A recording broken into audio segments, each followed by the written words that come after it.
Greetings, this is Obi-Wan Kenobi, and I have drifted into the underworld. The Star Wars underworld. I have a bad feeling about this. Here we go. We must go to the lower levels. The underworld. You've taken your first step into a larger world. You're after something. Ben. Since I've started the underworld, I've met so many great friends. Chris. I grew up in the 1990s, and mall packaging is nostalgic for me. Dominic. What I love most about Star Wars is that it's fun, and it's all-around good times. So, this is where the fun begins. May the Force be with us. This thing really moves! Woo! I like this! I can't believe you came all this way to see me. What's up, Star Wars fans, and welcome back to another episode of the Star Wars Underworld podcast. We are your source for the latest breaking Star Wars news and discussion each and every week. And this week on the show, the hype train for the book of Boba Fett has officially left the station. That's right, Rob Rodriguez is out there talking about the show, and we have tons of rumors about Obi-Wan Kenobi, about the Ahsoka show, about the Andor show, tons of rumors to get to, and finally, we're going to be getting to some more of your listener emails, which we're super stoked to do that, all that, and so much more in this episode. My name is Chris, and joining me is my good friend, Mr. Dominic Jones. Hello, Chris. Hello, Ben. Hello, everybody. Yeah, we've got a nice, buffet of Star Wars stuff to talk about. It's a smorgasbord. A smorgasbord, if you will. Of just we got a little Boba Fett, got a little Ahsoka, got a little Visions. It's all over the place. It's nice. It's good. I'm excited. We got a little bit of everything to choose from. It's going to be a great show. Heck yes. And also joining us, it's Ben Hart, the Star Wars guy. Why, hello there, ladies and gentlemen. And I've been thinking, since we made this big jump to this whole visual medium, to where you can see our lovely faces, I've been thinking about the fact that we cannot see you. All right. You can see us, but we cannot see you. I don't think that's fair. What I want you to do is I want reaction videos of this podcast for 2.5 hours. Even I want you on your phone recording yourself listening to this. All right. I want to see your face. Okay. That's what I want. Okay. So get on it however you can, as soon as you can, because this is my demand, and I think things should be fair, and I want to see your faces. As soon as you wear a top hat, they will do it.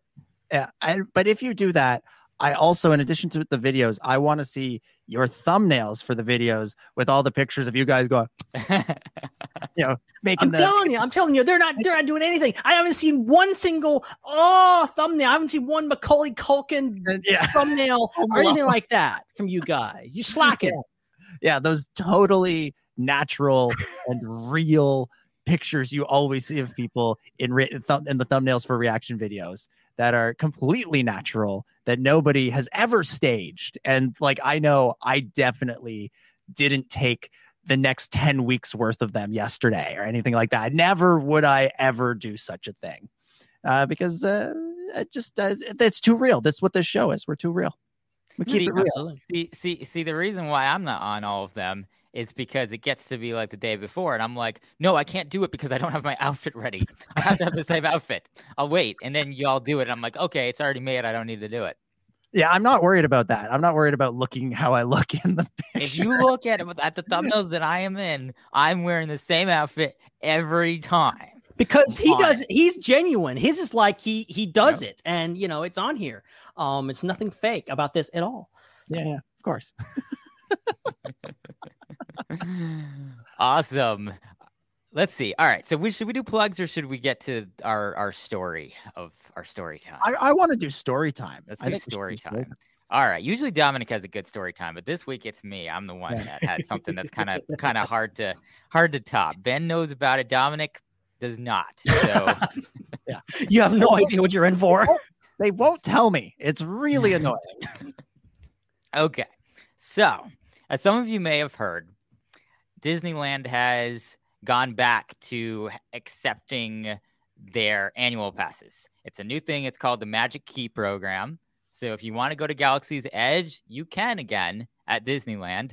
and you can get a magic key. I mean, you could go before. You just had to buy a normal ticket. You just had to buy a very expensive ticket for just one day, which I refuse to do. I'm like, if I'm getting a ticket, it's got to be for the whole year because I live here and it doesn't. Anyway, so if you're in California, there's a special pass that you can get for California residents. If not, there's passes for everybody else too. So it's pretty awesome. So I just kind of rolled my old membership that I used to have before everything shut down into a new one, and got my magic key and was all super stoked. I got it really late at night, and I'm like, okay, I live close to this park. I'm going to try to get on the last ride of Rise of the Resistance. Like, because I know from experience that if you kind of show up like at the end of the park day, you might be able to get on a ride and get on it really quick and ride it a bunch of times and all this stuff. So I'm like, okay, this might be a good time because I heard the lines for this are really crazy. So I show up and I walk into Galaxy's Edge, and there's like almost no one at Galaxy's Edge. Like, it's so empty. It's mainly people who live on Batuu that are there. Not a lot of visitors, intergalactic visitors. So I'm walking around trying to find, and I knew where Rise of the Resistance was going to be because I remember we were longingly staring at that spot for a year. Like, okay, this is where it's going to be. It's going to be right here where there's big empty, there's just this hell and there's nothing. This is where it's going to be. So I go to that spot, and what do I see but like a tunnel? And I'm like, this is it. I'm going to join the Resistance. This is awesome. So I walk into the tunnel, and I see empty queues, just empty queues. There's nobody there. There's no cast members there. There's no people there. And I'm like, oh man, I looked out. There's no line. This is great. I'm going to walk all the way to the front of the line. I'm going to get on this ride it, shut down the park. This is a good decision. It's a good decision. Good life choice. So I'm walking, and I'm like, dang, this queue is long. And I'm walking like 5 minutes, 10 minutes. The queue just keeps going and going and going. I don't know if anyone's ever been on like the Indiana Jones queue, but like that thing's freaking crazy too, especially late at night. So I'm just walking, and I'm like kind of walking kind of fast, like not really absorbing some of the cool stuff along the queue because I just want to get to the front of the ride, get on the ride before the park shuts down. And I'm walking.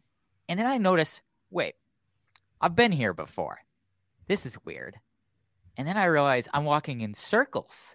I'm not going to like the front of the ride. This is like that scene in Thor when he's just going around in the place and he keeps coming back towards like the way Mickey circle is hanging out. Yeah. So I realize I'm going in circles. I'm like, and I had not seen another human or alien or anything in like 10 minutes. I'm like, this is crazy. And I'm like, I just need to find where to get on this ride because I'm looking at the clock and it's like almost time for the park to shut down. And so I keep going. And then I realize like, I like can't even get out of here. Like, I don't know. I can't get into the ride. I can't leave. There's all these different exit doors everywhere, but I don't know where they go. It's not the one I came in. And then, so I finally like go through one of the exit doors just to find like some human who can tell me where to go. And I end up in this like kind of like service hallway. And I'm like, oh, wait, no, this is not part of the ride. This is like, so it's at that point that I'm starting to frantically text people and they start telling me, you need to be filming this. So I turn on my phone. We start getting texts just from our end. We're getting texts going, I am literally lost. I'm lost at Disneyland. I can't get out. Like, oh my God. I'm like, what is happening? And you're like sending us pictures of this, and it's clearly not Galaxy's Edge. Like it's like a back room. Like it's not. I'm like, how did you? I've never seen that part of Disneyland. All right, how did you get there? Like, so I started filming at this point, and you can witness my escape, my harrowing escape from the clutches and depths of the Rise of the Resistance ride in the video. So if you are listening to the podcast, you'll be able to hear everything because I narrate most of it, but it's definitely go to our YouTube channel and watch it as well. This is going to be 15 minutes into our show. Okay, so I don't know where I am. I went to go on the Rise of the Resistance ride, and there was no one at the ride. Like, no one at the front. There's not a single person in the line. I have not seen a single cast member. I walked through the entire line and ended up just like outside again. It was empty. I didn't see a single other person. So I started just like walking back in, and like there were all these doors. So I went through all these doors, and I'm like lost. Like I think this door might be locked. If this is locked, I'm like trapped. No, it's like a dark. It's like a dark hallway. I asked for help, and somebody just ran. Like he just said, "I'll help you," and then he walked away and disappeared. I don't know where to go. Disneyland closes in like 5 minutes. I don't know where to go. Like the entire ride is empty. There's no one here. This is the creepy part. This is like, it's like all. What is happening? I want to get on the ride before it shuts down. There's not a single other human being anywhere.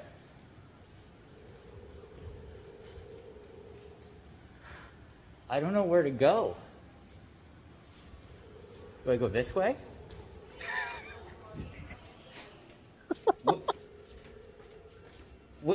What the heck?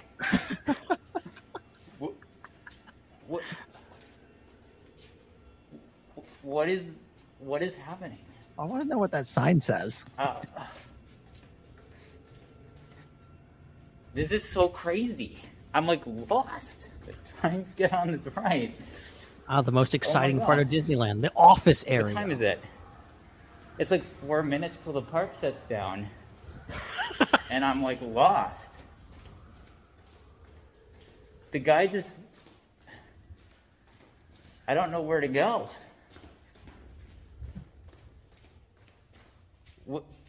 Like, there's no one here. Stay there. This is literally the dream. I've not seen a single person. If the park wasn't about to close, I would have. I don't even need to be where At this point, I think the ride's still happening, so I'm like rushing to try to get to it. You want to ride the ride. That's why you're like frantic. Am I just going to have to stay overnight at Disney World? Yes! Disney It sounds like a great thing! Galaxy's Edge? I want to do that! I can't find anybody. You'd think somebody by now would have noticed this. Yeah, I guess this tells you they don't have good security cameras at Disney. Nope. I saw them, but someone blasted them. Okay. You're like in the loading dock. My God. Just get in the golf cart and drive home. Whoa. No, we want to get on the ride. You look like you're being chased. I don't know how to get there to should the be some ride. stormtroopers behind you. This is like found footage horror movie written. I don't all even over know it, how to man. get out of This is- here. This is legit. I'm like literally. John trapped at Favreau needs to Disneyland. get in there and put some like CGI troopers behind you. I- It's like the evacuation of Echo Base. Where does this go? Imperial troops have entered the base. Imperial troops have entered the base.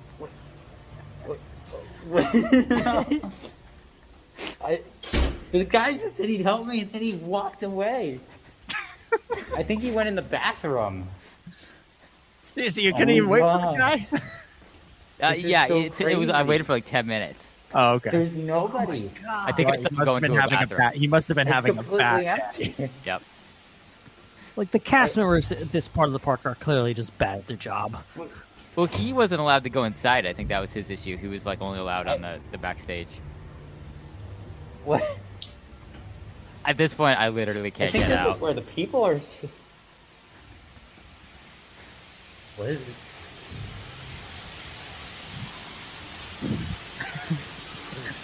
So Yeah, sad. I'm gonna tell my son this is the Mando and Grogu running from Ice Spiders episode. This is a waterfall, by the way. In case There's a anybody was waterfall? wondering. Yeah, the waterfall. There it is. Wow. That's cool. I want to ride this ride. At this least point, I'm kind of getting back I haven't to the seen park. I haven't seen a See, there you go. You have a waterfall. You have a fresh water supply. You know, you would have been safe. Human being in about Right. 20 minutes. Be good for days. First in line for This Rise is of Resistance in the crazy. morning. Oh. Park's gonna close. No. The first transport is away. The first transport is away. I don't know where to go. Sorry. I wish I had someone there filming me. That would have been nice. Gotta do what you gotta do. Genuinely, this looks like some kind of like Excuse me? art house film project. There's some dialogue now. Yeah, I was trying to find the entrance. I've been walking around for like 15 minutes. What happened? Okay. Titles. So that Yeah. way? Yep. That's where I walked in. Okay.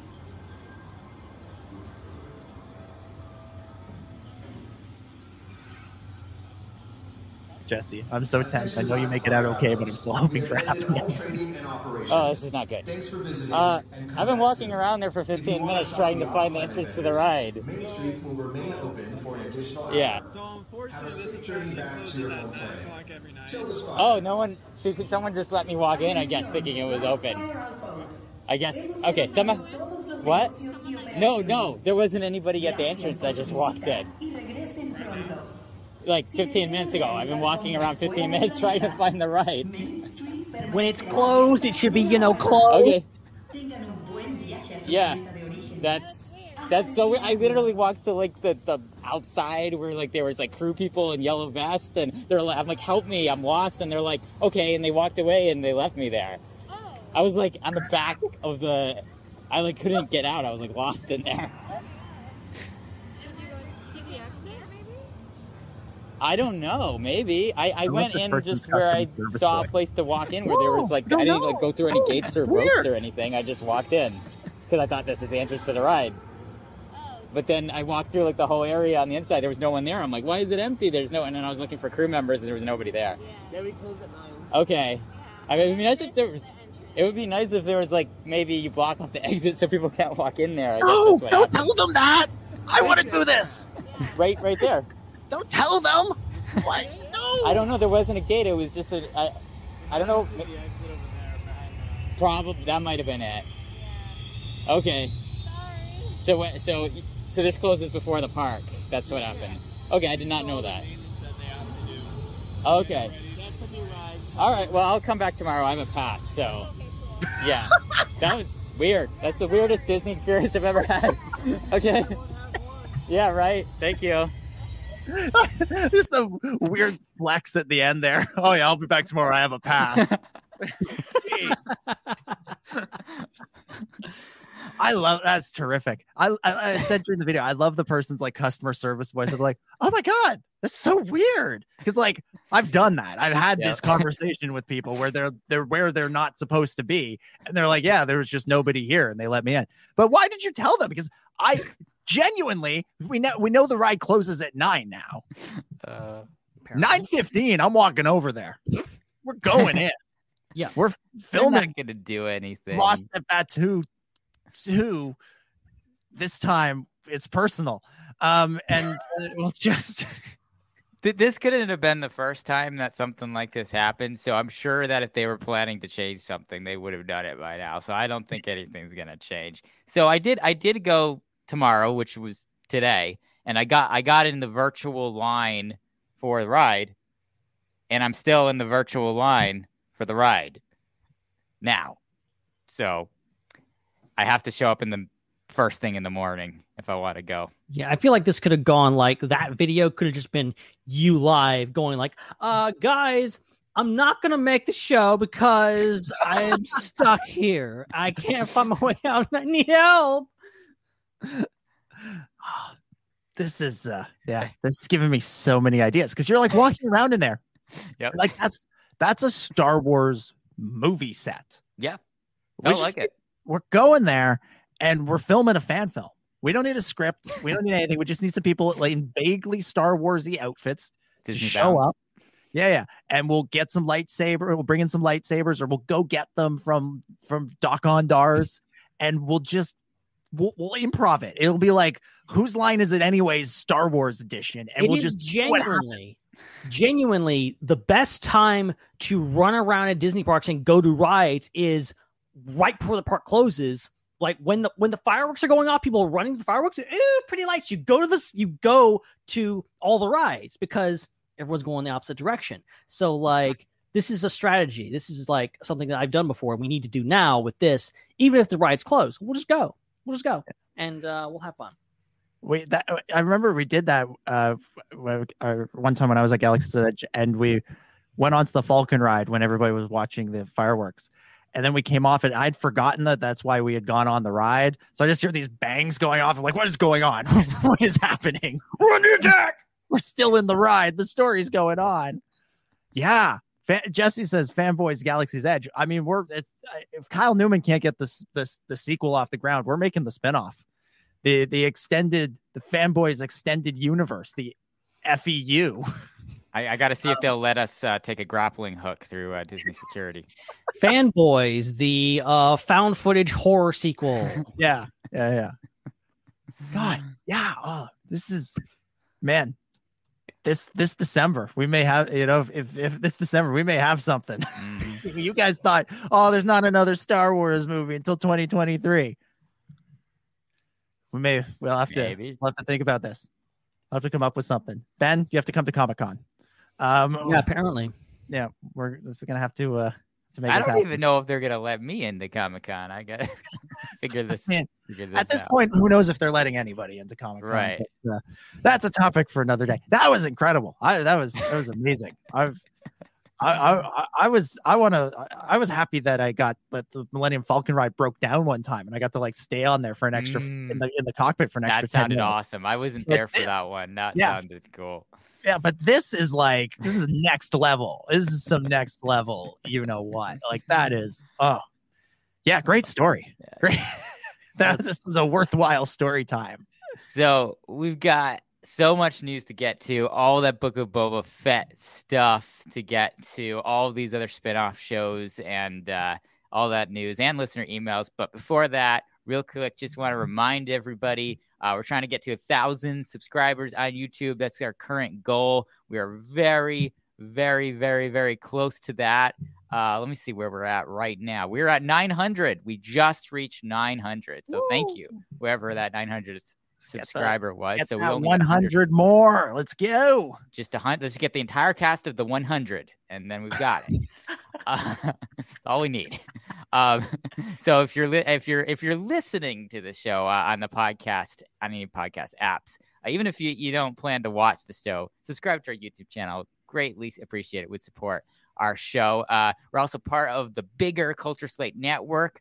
So I want to give a shout out to our other shows on that network, Star Wars Culture, which broadcasts on Wednesdays, The Rollout, which is going to broadcast tomorrow, and Chatter Squadron, which is going to broadcast on Saturday. Lots of fun Star Wars and geeky stuff going on those shows. Head over to Culture Slate, look at all the channels and the channel list there, and you can get to everybody's individual channels there to find their content as well as clips from all the shows on the Culture Slate YouTube channel.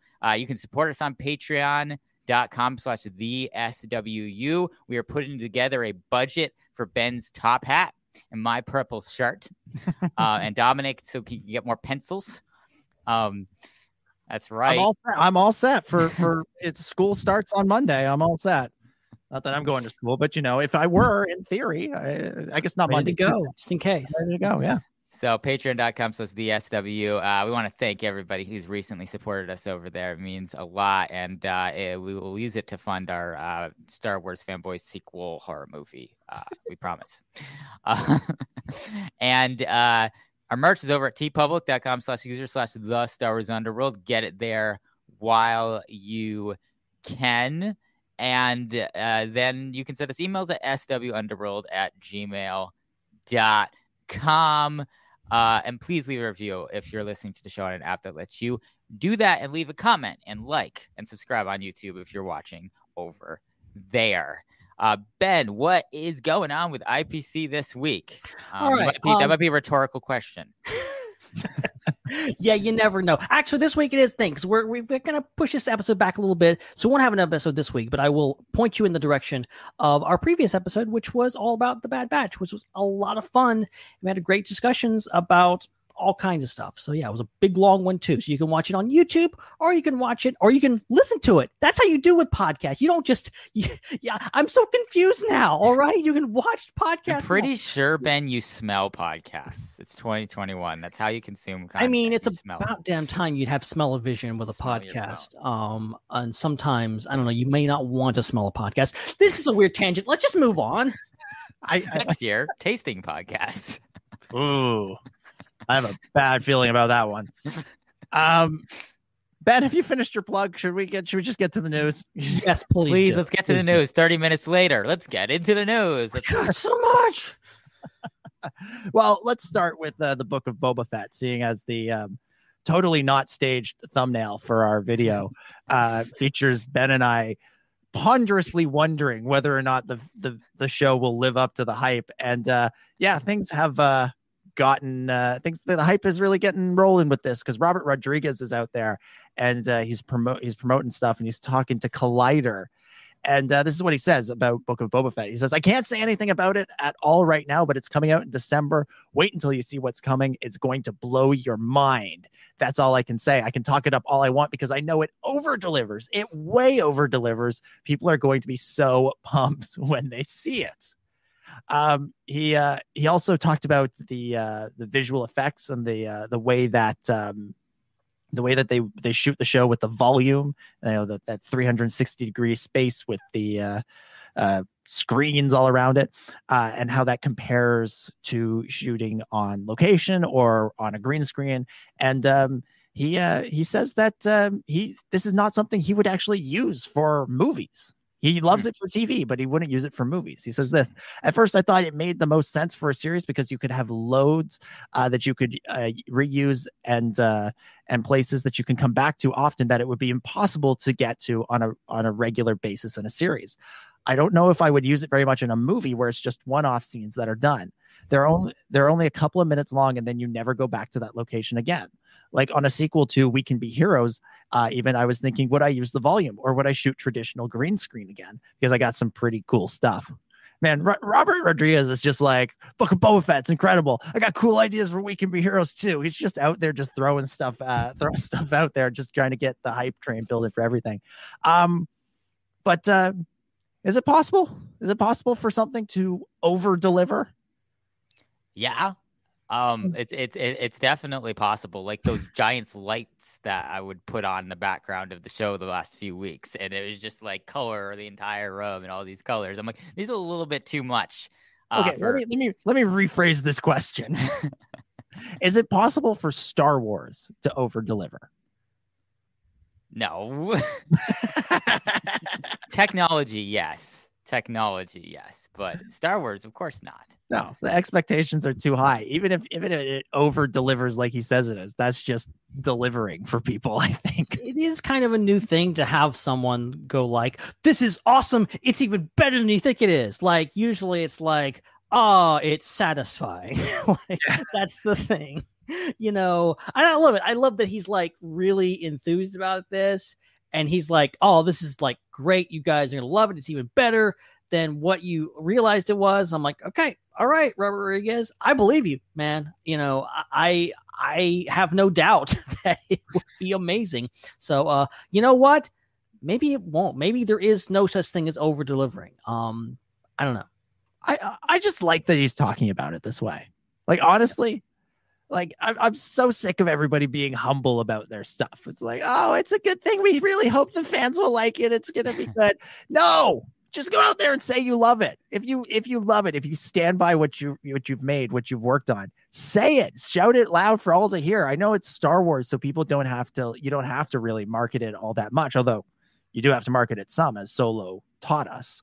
But you don't have to like really convince people to like a Star Wars thing. You just have to make sure they're aware of it.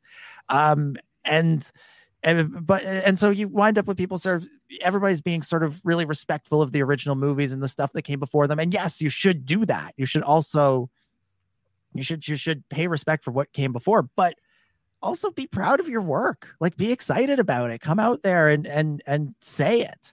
And I just kind of like that he's like, yeah, no, it's great. It's the best thing. You're going to love it.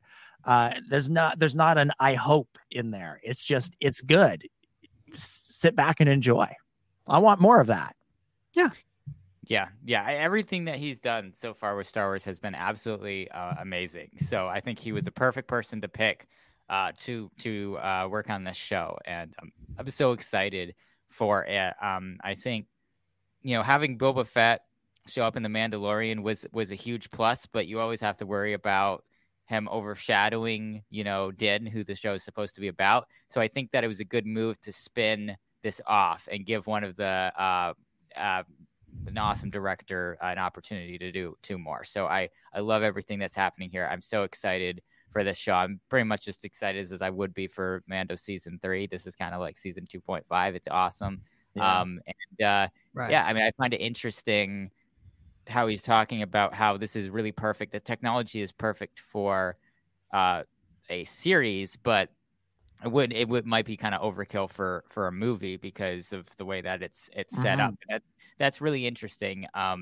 And I think really the big takeaway from that is, and we already kind of know this, but the big takeaway is it being reiterated that we can make movies that aren't movies now. We can make things that look like movies, but they're not on the big screen. And that's just so exciting. And it makes me wonder, as we get back to in-person stuff in the world, knock on wood, fingers crossed, all the things. When we get back to that, are we going to have more opportunities to see the Book of Boba Fett and the Mandalorian on a big screen? I mean, it would be so cool to see an episode of something at like Celebration on a big screen. It'd be so cool to give other people an opportunity to see that as a limited release, because this stuff, these are really movies on Disney Plus. These are like 35-40 minute movies, just like the Clone Wars was an animated movie for 22 minutes, and Bad Batch is an animated movie for 25 minutes. So hearing that this technology is really up to par with that and really brings series to a theatrical level, and live action, which is George Lucas's vision for live action Star Wars. He wasn't going to make any live action Star Wars until this could happen. He wasn't going to put out anything that wasn't the same quality as the movies. It just makes me so excited and really, really want opportunities to see this on a big screen with the big surround sound, because that's going to hold up, and that's cool. Yeah. I mean, for a while there, a couple of years ago, it seemed like a lot of TV shows were doing like cinema screenings. They would show an episode or two, and sometimes it was like, to get you ready for the season premiere, we'll show you last season's finale. I think I went to a screening of the Game of Thrones season 4 finale in IMAX, of all things. They showed like the last 2 episodes in IMAX. And then at the end of it, they debuted a trailer for season 5, I think. And I know Doctor Who did it a couple of times as well, where they would debut a new episode in theaters. And it felt like it was kind of becoming a thing. And it's since fallen off, even before the pandemic. And I kind of wish they'd bring it back just as like a one-off. It's fun to get everybody together. Everybody in the theater is excited for these things. One of the best, speaking of Doctor Who, one of the best theater experiences I've ever had was watching the 50th anniversary episode in theaters. Like, that was awesome. People were just going insane. It was like opening night of a Star Wars movie. And that was in 2013. So that like sort of set, I was already thinking about like, oh, there's going to be more Star Wars movies. There's going to be nights like this for Star Wars. And I remember people, going crazy when David Tennant showed up on screen and stuff. And then Peter Capaldi later. It was like, it was awesome. And I remember thinking like, oh yeah, this is going to be it. When Force Awakens, or episode 7, as we called it then, when Han Solo and Luke Skywalker show up on screen, that's what this is going to be like. So I'd like them to do this again. And I was wanting them to do that for Mando before everything shut down. And obviously couldn't do it with season 2, but I thought season 1, there were some episodes they could have done this with. So they should bring this idea back. They really should, especially now that, I don't know, it feels like the line between theaters, or between movies and TV, is being blurred, with movies debuting on TV now. You can rent Suicide Squad the same day you can go and see it in the theaters. Then if that's the case, then I want to go see Mandalorian in theaters. Yeah. Sure, but I'll go. I'll pay the extra $7 or whatever to see the season 1 finale of the Book of Boba Fett. And you know what? That sounds way more fun than staying up till 3 a.m. to watch it by myself. And here's the thing: is like the only reason why I can see Disney not doing something like that is they want it to be the hook to get people to sign up for that subscription for Disney Plus, which they're going to be milking forever, which is a fantastic business plan, and we're grateful for them being so shrewd because like it means more Star Wars, it means more Star Wars shows, so we're not going to complain about that. But they could just say, look, hey, if you're a Disney Plus subscriber, you can go to these screenings. You could just do that, and then you can still get your business plan, and then you can get people in, and the theaters will want it because they'll all that popcorn and Coke this hour. Yeah. So I'll buy a bag of Twizzlers the size of my shoulders. Like, come on, you'll make money off of this. No, it is amazing though that like the biggest the biggest era for watching Star Wars at home has coincided with the era of we all have to stay inside and watch everything at home. Like, it is pretty amazing. Like, we had this pretty long string, 5 years of Star Wars movies, and it ended right before global pandemic. That worked out. The stroke of luck right there. Right. I mean, imagine we're sitting here like wondering like, oh, are they going to release The Rise of Skywalker this December? Like, are we going to finally see the end of the Skywalker saga? Like, that could be happening. Like, we're seeing all these Marvel movies happening, and they were supposed to come out last year. Like, think of how many reshoots they could have done. How much they could have. Yeah, changed. Exactly. It is amazing. But like, going back to that, like, I loved it. Does not replace I love The Mandalorian. I love Book of Boba Fett. At least I'm hoping I will. It looks amazing. And Robert Rodriguez says you will. And like, even the Bad Batch, I think, is like cinema quality animation. Like, it's amazing. It's so well done. Like, some of the best animated stuff I've ever seen in my life. And all this stuff, it reminds me like, yes, I love watching this in bed at 2 a.m. It's fun, but like that. I don't want to watch on this. I want to watch on the thing. But it belongs that theater experience. As much as I enjoy watching things like this and having it look like a VR, you don't exactly feel it.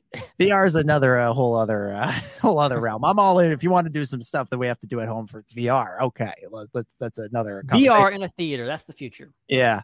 No, but like, they don't have to do every episode, right? But if they did certain episodes, right? Like, again, this keeps people subscribed to Disney Plus. Like, let's take the premiere of The Bad Batch. Let's imagine it premiered next year instead of this year. And theaters were open and people could go and everybody could be safe. No masks, no nothing, all of that. And you do that episode, you can even probably get away with charging $5. You sell all the popcorn, the theaters will be happy.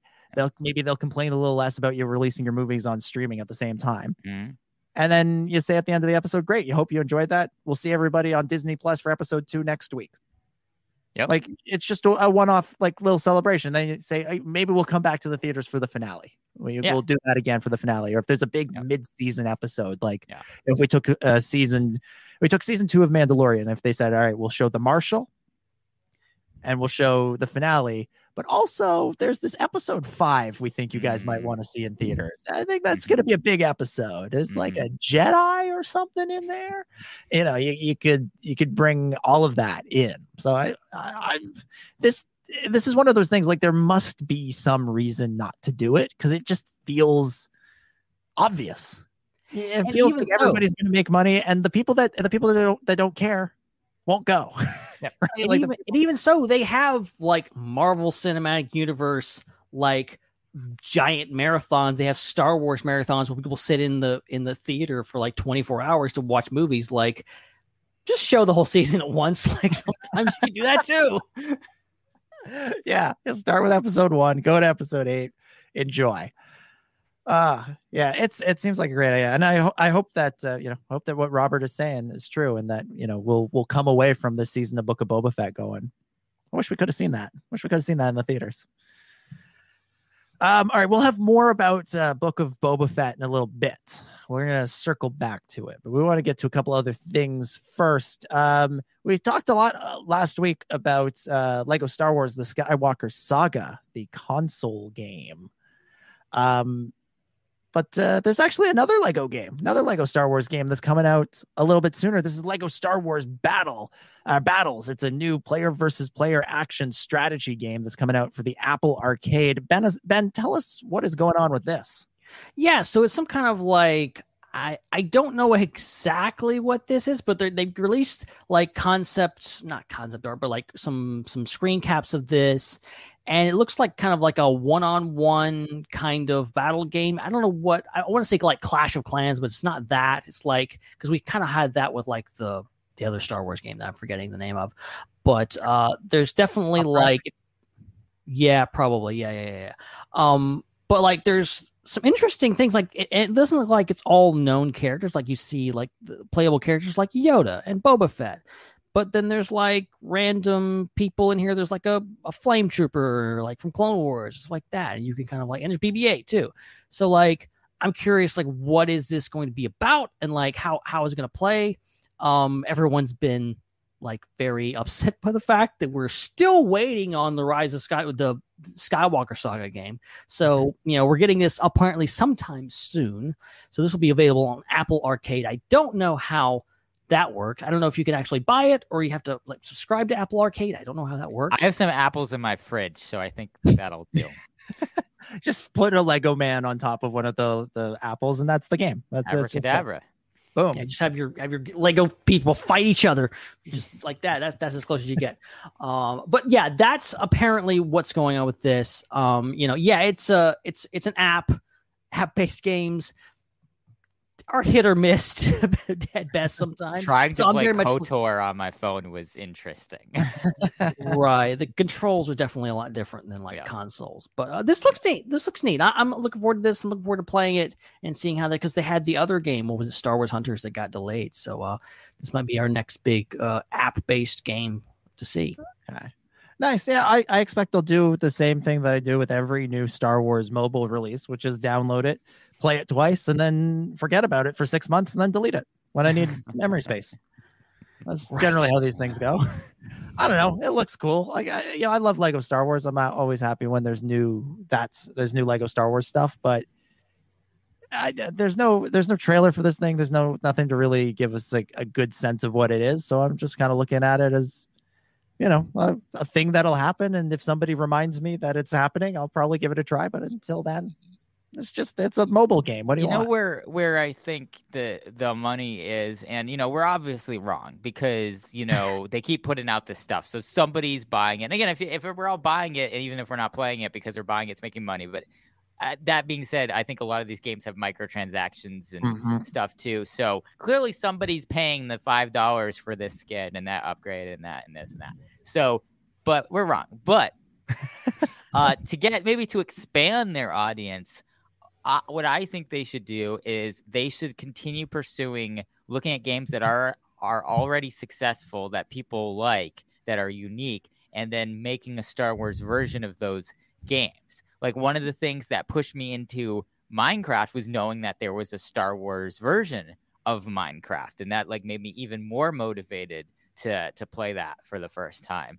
And my one game that I played a lot was the Star Wars version of 2048, because 2048 is one of the simplest yet most brilliant phone games that can suck all your time. And there was a Star Wars version of that I don't think that was even an official thing. I think some fan made that and put it on a website.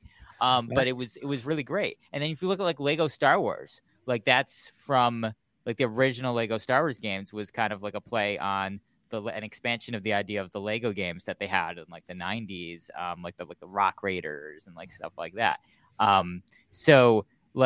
Yeah, I think that instead of making new games that are kind of really cheap and the ideas aren't amazing, just take amazing ideas and Star Warsify them. I think that that's a better way to go about it. So what you're advocating for is Star Wars Angry Birds 2 and 3 and 4. I'm sure those did some of the best for all these mobile games, because I wasn't an Angry Birds player myself, But if I had been, I would have been playing the heck out of those games if I was one of those people.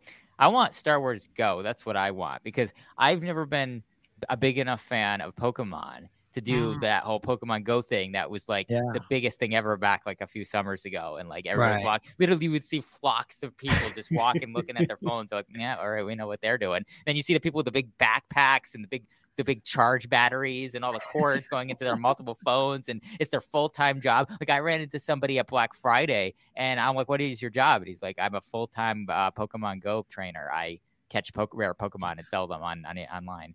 And I'm like, what?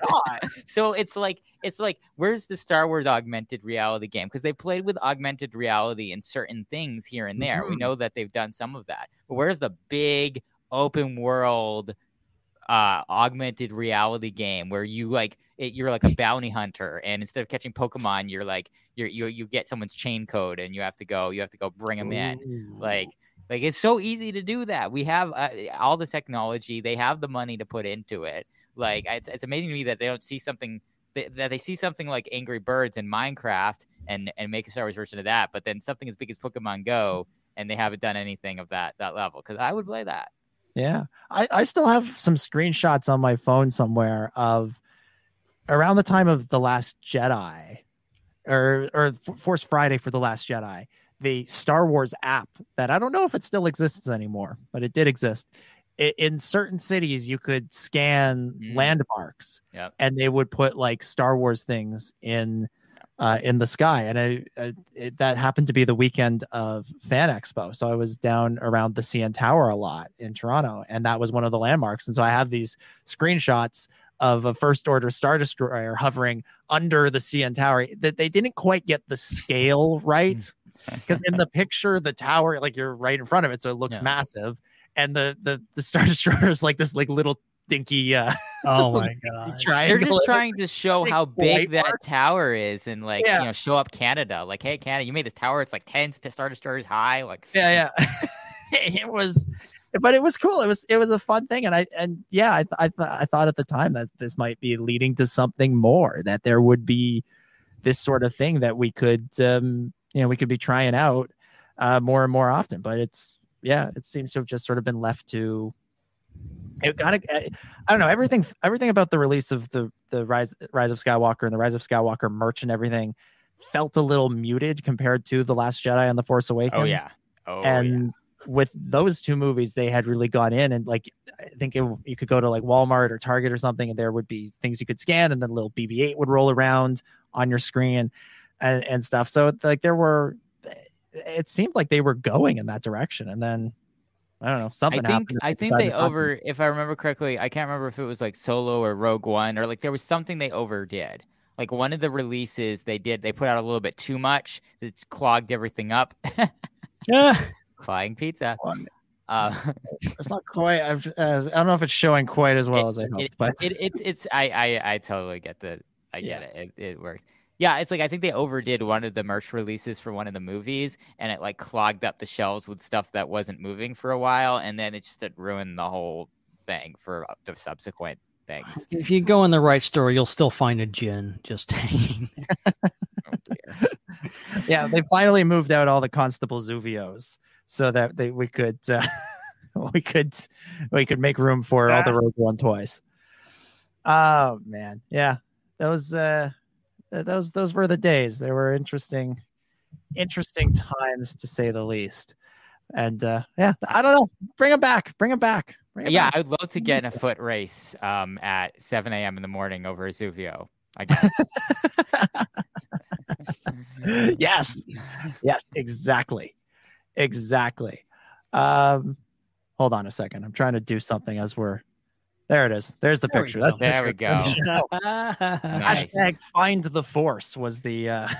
See, I just think the CN Tower is just that big. That's. Yeah. I mean, multiple Star Destroyers. I mean, that's as a kid, that was the international view of your city. It's where the biggest tower in the world is, and that's what everybody would talk about, and that's how I knew about it. So when I went there, I'm like, yeah, I know where I am, biggest tower in the world. There it is, it's right there. 3 Star Destroyers high. Yeah. Yeah, I feel like this episode has just been us telling them things they can do to make money, or things we think that they could do to make money. Isn't that our job? Yeah, you're right. It's true. If you're Disney, isn't that's good? You got some free consulting focus groups from fans. You don't have to pay us the $50 in cash, or give us the Disney gift card, or wherever they get their focus group people. You just have to promise not to arrest us when we shoot our fan film in the Rise of the Resistance line. Yeah, that's all we need in return. Yeah. Oh, that'll get us on some lists, I'm sure. Something that they're probably going to get us to spend some money on is merch for Star Wars Visions. Ooh. Specifically some apparel. This was really revealed this week on StarWars.com. And if you're watching the video, you should be seeing my screen now. And we're looking at StarWars.com. There we go. Yeah. And we'll look at some of this merch that's been revealed from Star Wars Visions, like this. That. Look at this Boba Fett, this samurai Boba Fett hoodie. That thing is great. I want this shirt, the Tatooine Rhapsody poster band T-shirt. That's the one. That's cool too. That is cool. I think that'll be good. We got Robo from one of the shows. Got some of the others. I love that because like you can't tell what that is like right off the bat. Like it's just kind of very nondescript. This one's interesting because there's some battle droids. Yeah, we didn't see battle droids in the trailer, did we? Yeah, and this is the T-shirt for the Village Bride. Oh, interesting. And some battle droids. Some battle droids in here. We got some socks. Nice. A whole bunch of different socks. These are cool. Got the logo and stuff. Yeah, some interesting merch. But the big takeaway: battle droids. They're back. We got battle droids back. That's probably my favorite design now. That's a really cool design. Yeah, I think if I were to pick two, it would be the Tatooine Rhapsody and it would be the Village Bride.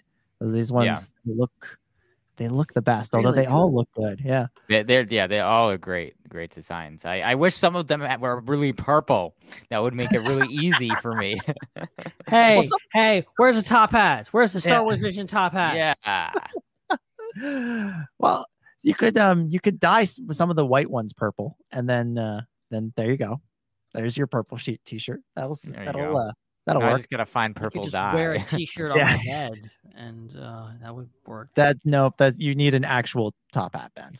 We're not. I think it would work just fine. I think we've established I just need to have something cover my head so I can put a T-shirt up there if I damn well want to. No, that's not what we agreed on. No, it's not it. I like how it's we agreed on something. No, you all said I need to do a thing, and you're bullying me into doing it. There's no agreement here. Wait. No. You came on the show last week apologizing for being topless. Only because I was pressured, all right? Behind the scenes pressure. I was pressured into coming out. You pushed me out and said, you need to apologize for this. That's what happened. I did not say you need to apologize. I saw a video of you saying I will wear a top hat. And Jon Favreau told me that I could trust anybody with a blue check mark on Twitter. Yeah. And therefore I believe it of you just saying you were apologizing for not wearing a top hat. Anyways, more for the ever-growing Star Wars Underworld Gallery special that will one day. That's right. I gotta write down the timestamp. This needs to go in. Another needs to be in there. 58 minutes. Let's go. E-Man wondering, wait, bro, where's the hat dude? No, don't encourage this. All right, don't encourage this. All right, let's talk a little bit about Solo: A Star Wars Story. We haven't talked about that in a while. Yeah. Thandie Newton. She played Val in Solo. And as you know, if you saw that movie, and if you didn't see that movie, why are you listening or watching the show? You need to this right now and go see the movie whose logo is based on our logo. Yes, exactly. But in the movie, obviously, Val is killed. She sacrifices herself during the train heist, only for Han and Beckett and everybody not to be able to steal the coaxium, thus setting into motion the events that followed in that movie. But when the movie came out, there was quite a bit of controversy around this about the death of Val, seeing as this was the first prominent Black woman in a Star Wars lead role in the films, certainly, and I think in any of it, any shows or anything. Yeah, so I mean, like Addie Gallia was kind of really the only. Yeah. Since Lee, and they underdid those characters so much they tried to make us think they were the same one when they weren't. They're like, we're gonna give you the same outfit. Like, what is up with that? It's like they're literally like, okay, we got these two Jedi characters. They're both women of color. You just reuse the outfit that we used in the last movie. Yeah. What? That's one of those things that, like, if that happened now, like at the time, I don't know if people noticed, but if that happens now, like, that's really, really bad. That is like one of my greatest gripes with Star Wars. Like, I have a few things that just grind my gears. Like, that's right up there with Boba Fett not being in Revenge of the Sith. Like, that's a really bad one. I hadn't really I always knew that happened, but I never stopped to think about it. Which tells you, I mean, so with Val, obviously there was a response that it was, that this is not a good look for Star Wars. It's not a good thing for the movies to be doing. But Thandie Newton, she hasn't said much about it up until now. She was interviewed by Inverse this week, and this is what she said. She said, "I felt disappointed by Star Wars that my character was killed. And actually, in the script, she wasn't killed. It happened during filming, and it was much more to do with the time that we had to do the scenes. It's much easier just to have me die than it is to have me fall into the vacuum of space so that I can come back sometime." That's what it originally was, the explosion, and she falls and you don't know where she's gone. So I could have come back at any point. But when we came to filming, as far as I was concerned and was aware when I was filming the scene, it was too huge a set piece to create. So they just had to have me blow up and I'm done. But I remembered at the time thinking, this is a big, big mistake. Not because of me, not because I wanted to come back. You don't kill off the first black woman to ever have a real role in a Star Wars movie. Like, are you effing joking? Woo! She didn't say nothing. No, she said the whole word. Yeah. I'm obviously she's right. Obviously, yeah, no doubt about it. We noticed that. I remember that was one of the first things after we had seen the movie that we mentioned was like, why the heck did this happen? I remember, Ben, you and I, we saw the Canadian premiere and we were walking out of it, 24 hours before the rest of the world. Under that big CN tower. Under that big CN tower. Comes full circle. We were walking. Actually, we were going to go meet Chris and everybody else. We were going to have dinner that night, and we were sort of talking about it. And that was one thing where we were like, "Oh yeah, that's not going to go over well. That was a bad choice." The only thing I'm a little bit confused in this quote is, like, was Val supposed to come back in the movie, or were they just leaving it open-ended so she could come back in something else? It sounds to me like it's the latter, because if there was a plan to kind of have her be later in the movie, well, of course they couldn't have killed her. Mm-hmm. So I think, but then I think it's like, basically, I think what happened was there was too many characters. They had to keep the movie under a certain times runtime, which again I hate. Do not do that. You know how excited I am when I see a movie come out and it's like 3 hours long and it's like a movie I'm excited for. I'm like, yes, it's 3 hours of my life that's going to be so blissful. It's gonna watching this for the first time. I get really excited when a movie's that long. And so, like, it pisses me off when they're like, Star Wars movies have to be 2 hours and 10 minutes or like whatever. Like, because it's like you make so many bad creative decisions when you're trying to fit a story. That stories have nothing to do with runtime. They're stories that need to be told. Characters write their own stories. And so when you come up with a great concept for a character like Val, her own story's written and you got to tell that. You can't just like have the character move around like a chess piece and be, a cardboard character. Like, it's so dumb. So that's my rant about that. But anyway, where was I going? Why was I getting mad at that?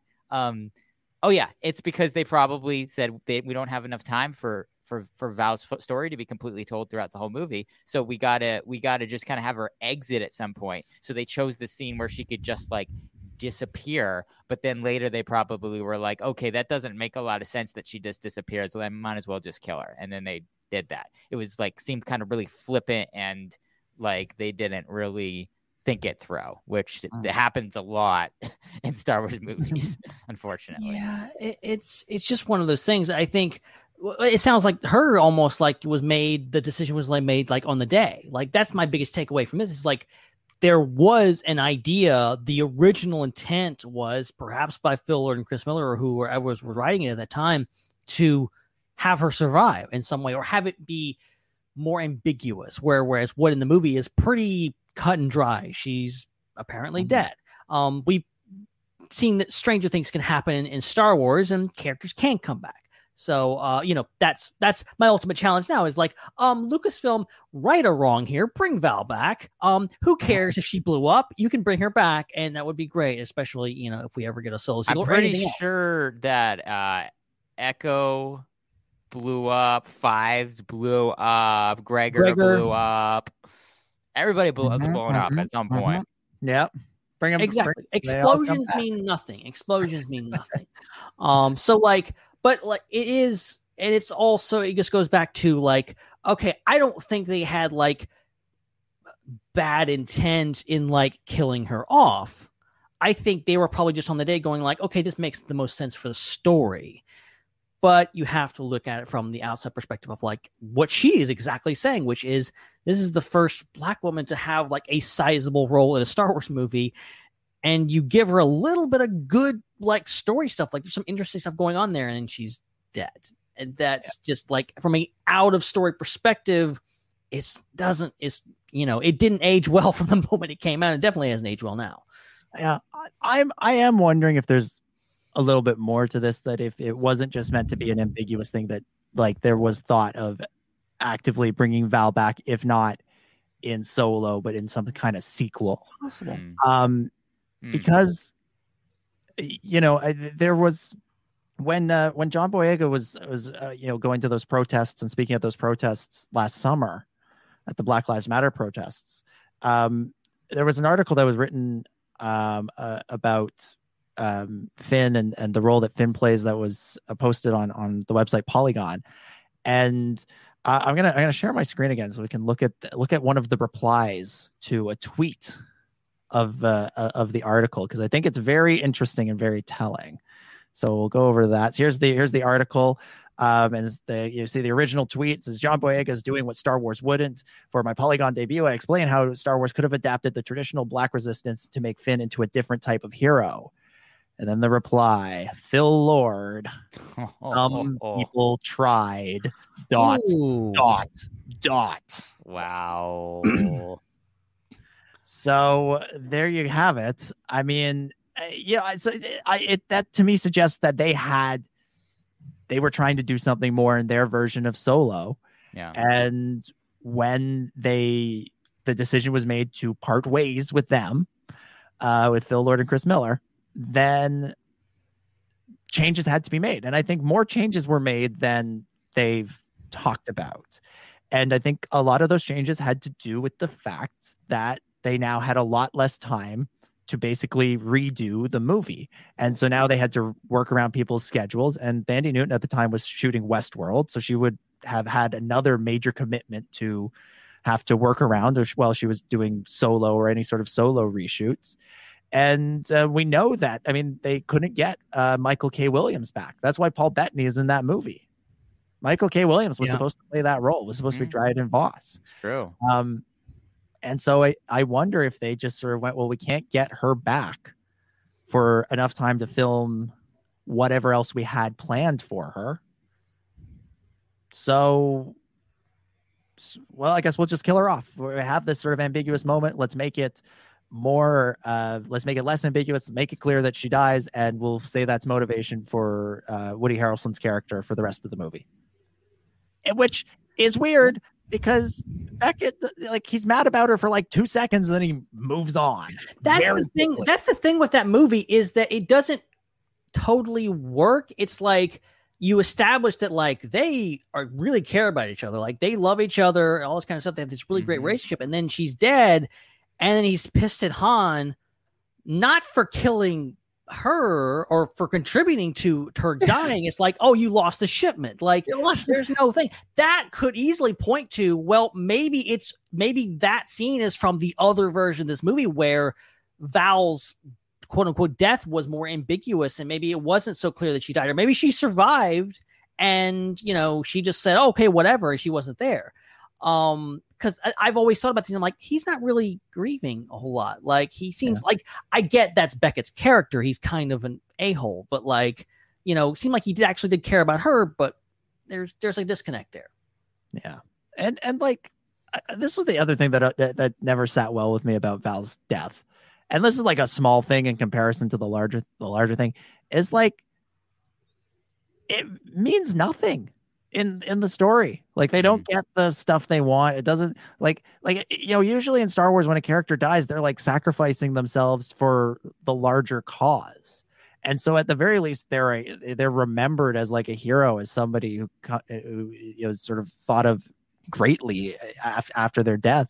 And with Val, she, you know, the moment in the movie sort of plays like it's a heroic sacrifice, but in reality, it's not really, and they don't even get the thing. It doesn't even do what it's supposed to do. It's meaningless. Like, she kills herself for nothing. Like, if it would have been different, like if this was towards maybe the end of the movie and she does something to sacrifice herself to help to make the job, but the whole thing is botched. Like, the whole thing is ruined because of Enfys Nest and all that kind of stuff. Yeah. Again, he's not mad at Enfys Nest. Like, I would expect Beckett to be like, oh, you killed my wife. You know, like what's the deal? Like, he's not mad at Enfys Nest at the end. Like, what the heck was with that? Yeah. There's more to this. This really suggests that when they started remaking Solo in the middle of making it, they changed more than they let on, which, you know, I feel like obviously they did. Like, Lucasfilm is under no obligation to tell us when they make changes to their movies, you know, until they come out. So, you know, obviously, I think with all the movies, there are more changes than we know about. We hear about the ones that like sound good for PR reasons, where it's like, well, we realized when we had 6 weeks off because Harrison hurt his foot that we could, you know, rewrite the Finn-Rey relationship and make it even stronger. Like, that's a nice story. That's a good story to tell. It's a less nice story to say, the first major black actress in a Star Wars movie. Yeah, well, we couldn't work with her schedule because we didn't like our directors, so we killed her character off. And like, you know, and then it all goes back to, you know, they're trying to make this thing work and redo that, like, completely, because Ron Howard gets a director credit. How did he do that? Well, he had to, you know, direct how much, 60-70% of the movie to do that. Like, that means they should reshot a lot in a short amount of time. They try to get it back on that release day where there's a lot of competition, and then the movie fails at the box office. Like, that to me is the bigger, like, when we talk about like timing restrictions on Solo, more than runtime. That's the problem with what happened there, is that they insisted on keeping the May release date. That Bob Iger said, we're releasing this movie in May, come hell or high water. And literally hell and high water came for this movie. And he said, no, we're still putting it out. I don't care. And so they've you know, did what they had to do to make the movie work as good as they could. And, you know, Solo is a very entertaining movie. Don't get me wrong. I enjoy it when I watch it, but there are clearly some things in it. Val's death being sort of one of the most sort of visceral examples of it, that just clearly were a bad result of things that, you know, that don't usually happen on movies. We're like reshooting all of it. So anyway, that's what's going on. That's the I still love Solo. I genuinely, it's probably one of my favorite Star Wars movies coming out of this new era. But you know what? You can have a nuanced opinion, ladies and gentlemen. You can say, I like this, but I don't like that part of it. It's okay to do that sometimes. And that's just thing. I hope maybe them pushing Rise of Skywalker back to December after having it in May, maybe that was them learning a bit and then taking a several years long break maybe was more learning for them to say, good Star Wars takes time. You can't rush these things. Let's let this happen. Because that worked out great for the Rise of Skywalker. Maybe it could have used another, maybe just next December, but that wouldn't have worked out either. Coming out again, we go back to the Rise of Skywalker coming out in December of 2020. How would have that worked out? They didn't kill that many people off, so they learned their lesson. Yeah, let's just not show them on screen. Yeah. The Phil Lord tweet from last summer, the Some People Tried tweet, man, I want to know what was in their version. Oh, yeah, that's one of the top things that we need to see. Yeah, I don't usually get into the release the whatever cuts because I'm sorry, I'm not in that. I don't have the energy for that stuff. The last one worked well. Look, if other people want to do it and they do it respectfully and it works, I'm like, bring it on. Let the directors finish their movies. But I don't have the energy or the interest in DC movies, frankly, to get involved. And I'm not advocating for a release the Lord and Miller cut, but I am fascinated by what was in their script. And we know it was the Kasdans that they kind of clashed with. And, I'm curious what they wanted to do, how their scripts varied and all this stuff. I think there's a very interesting movie that got left on the cutting room floor. And the most frustrated I've possibly ever been with Star Wars was when they let those two go. Cause I thought they were exactly the right people to make a great Star Wars movie. Most frustrated I've been with them over an out of universe thing that isn't like, that doesn't matter in the long run, right? Like they do other things that are more occasionally they'll let somebody in their cast stick around for a little too long. But that's a topic for another day. Let's move on. I want to get to some of the rumors. I have a bunch of other stories. I'm going to skip a lot. I'm going to skip them. We'll save some of these. Some of these I want to come back to. There's a great Star Wars Resistance story that's out there, and I want to get to that at some point. But I'm gonna save that for a future week. We'll do the Kazuda cast next week, and bring that back. But I want to get to some of these rumors because they're pretty interesting. So we still don't have a new official intro for the rumor segment, so I won't say those 4 words that you all wish I would say. I'll just say that they're rumors and I've heard about them. This one it has to do with the Ahsoka series. And all of these veer into spoiler-ish territory. I don't think any of them are really major spoilers, but they veer that way. So I'm not going to give a spoiler alert, but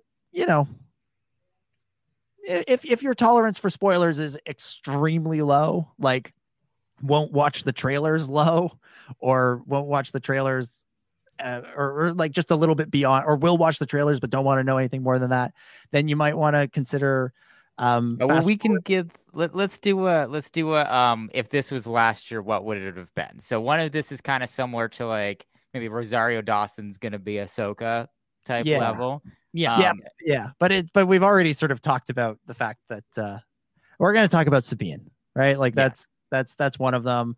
One of the other ones, let's see, if this were last year, we'd be saying, or if this were Rise of Skywalker, it'd sort of be like saying, actually, no, that doesn't work. I don't know. These are small rumors. There's a small rumors that maybe you don't want to know, but they're not.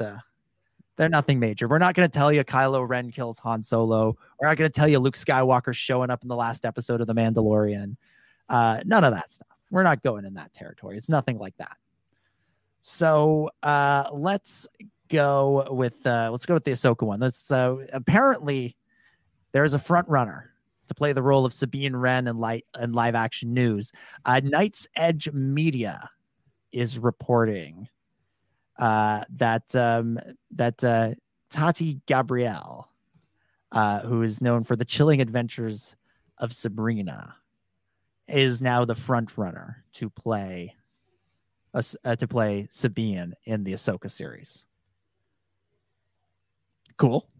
Still don't know why it's not Tia Sircar. Cool. Yeah.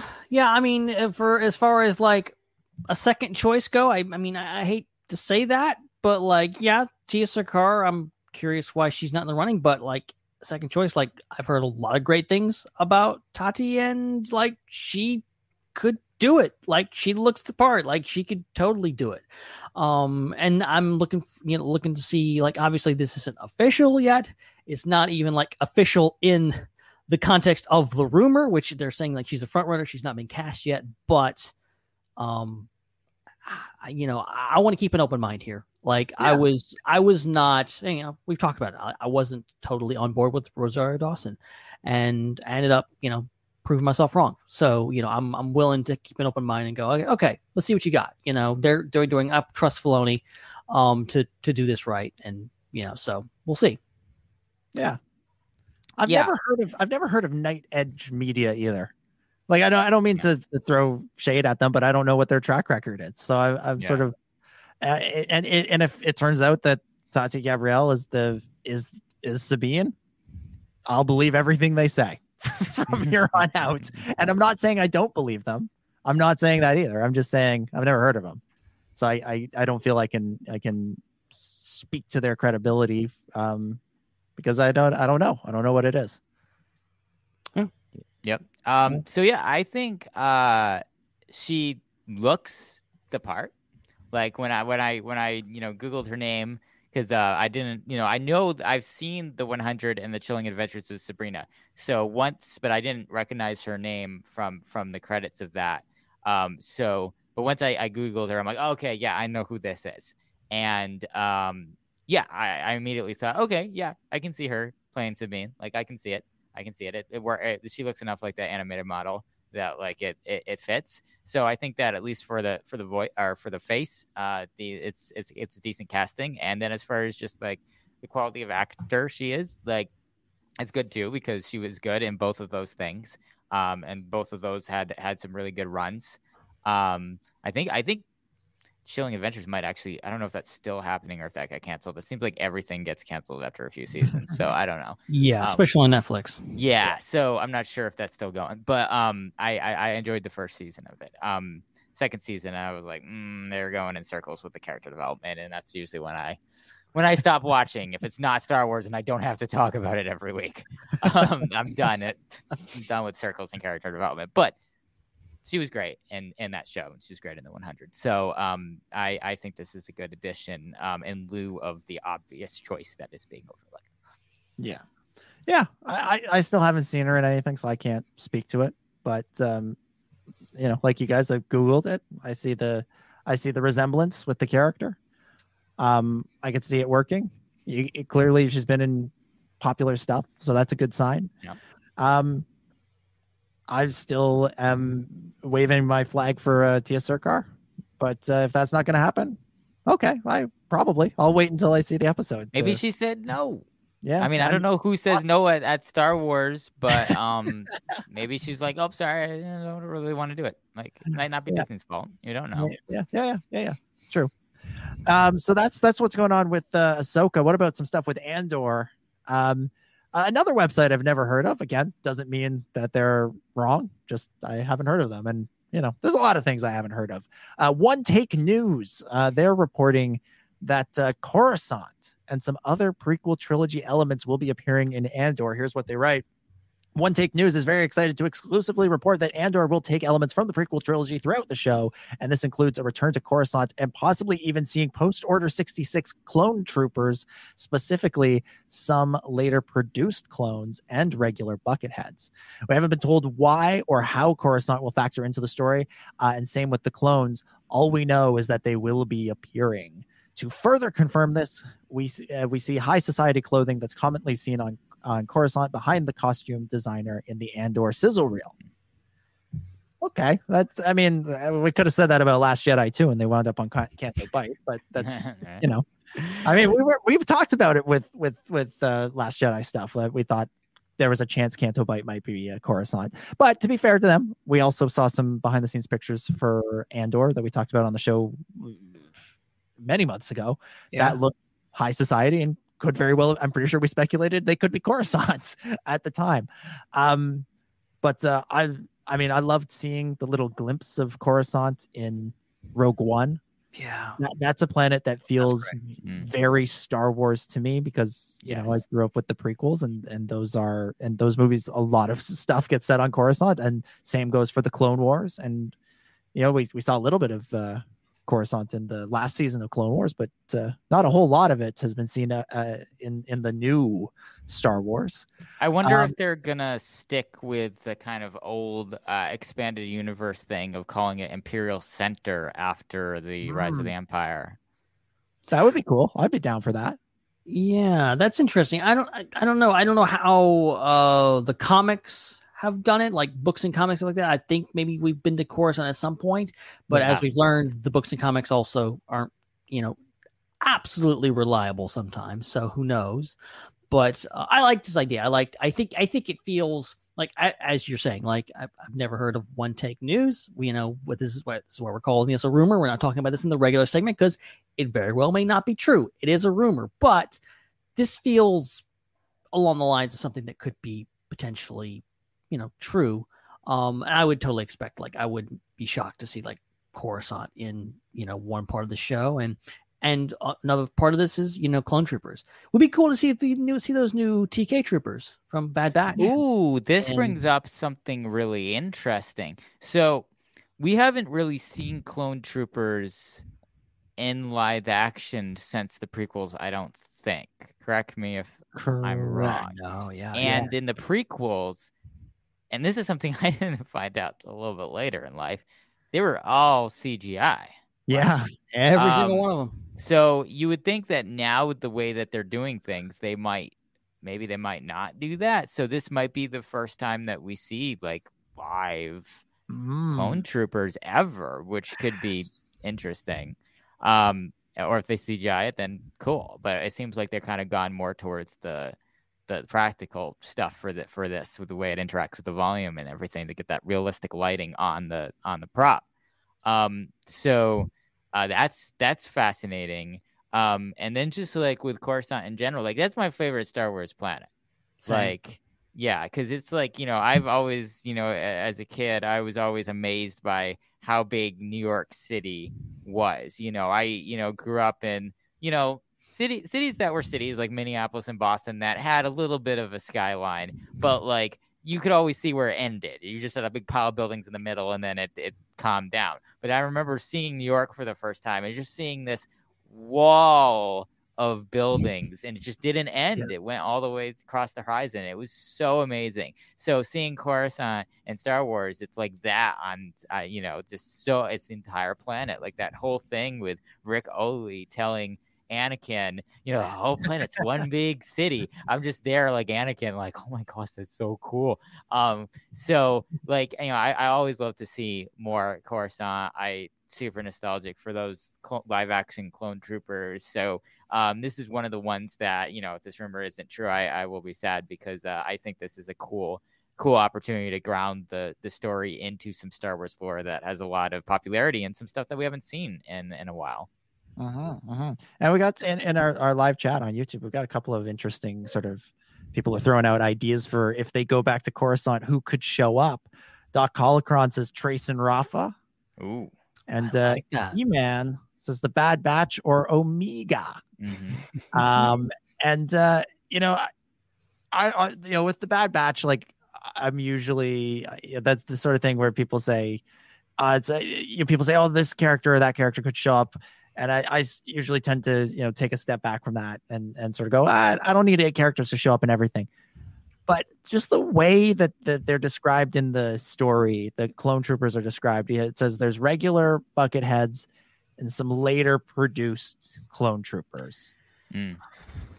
That sounds like something that sounds like somebody could be describing the Bad Batch if they didn't want to say it's the Bad Batch or they didn't know what the Bad Batch were. That's possible. I didn't think about that. Yeah. So that's a good point. I feel like there's a convergence happening. You can't have, and it's already, of course, happening with characters like Fang Shan, but there's a convergence happening. You can't have 10 Star Wars shows and not have some type of crossing over happening, especially when things are happening at the same time in the timeline.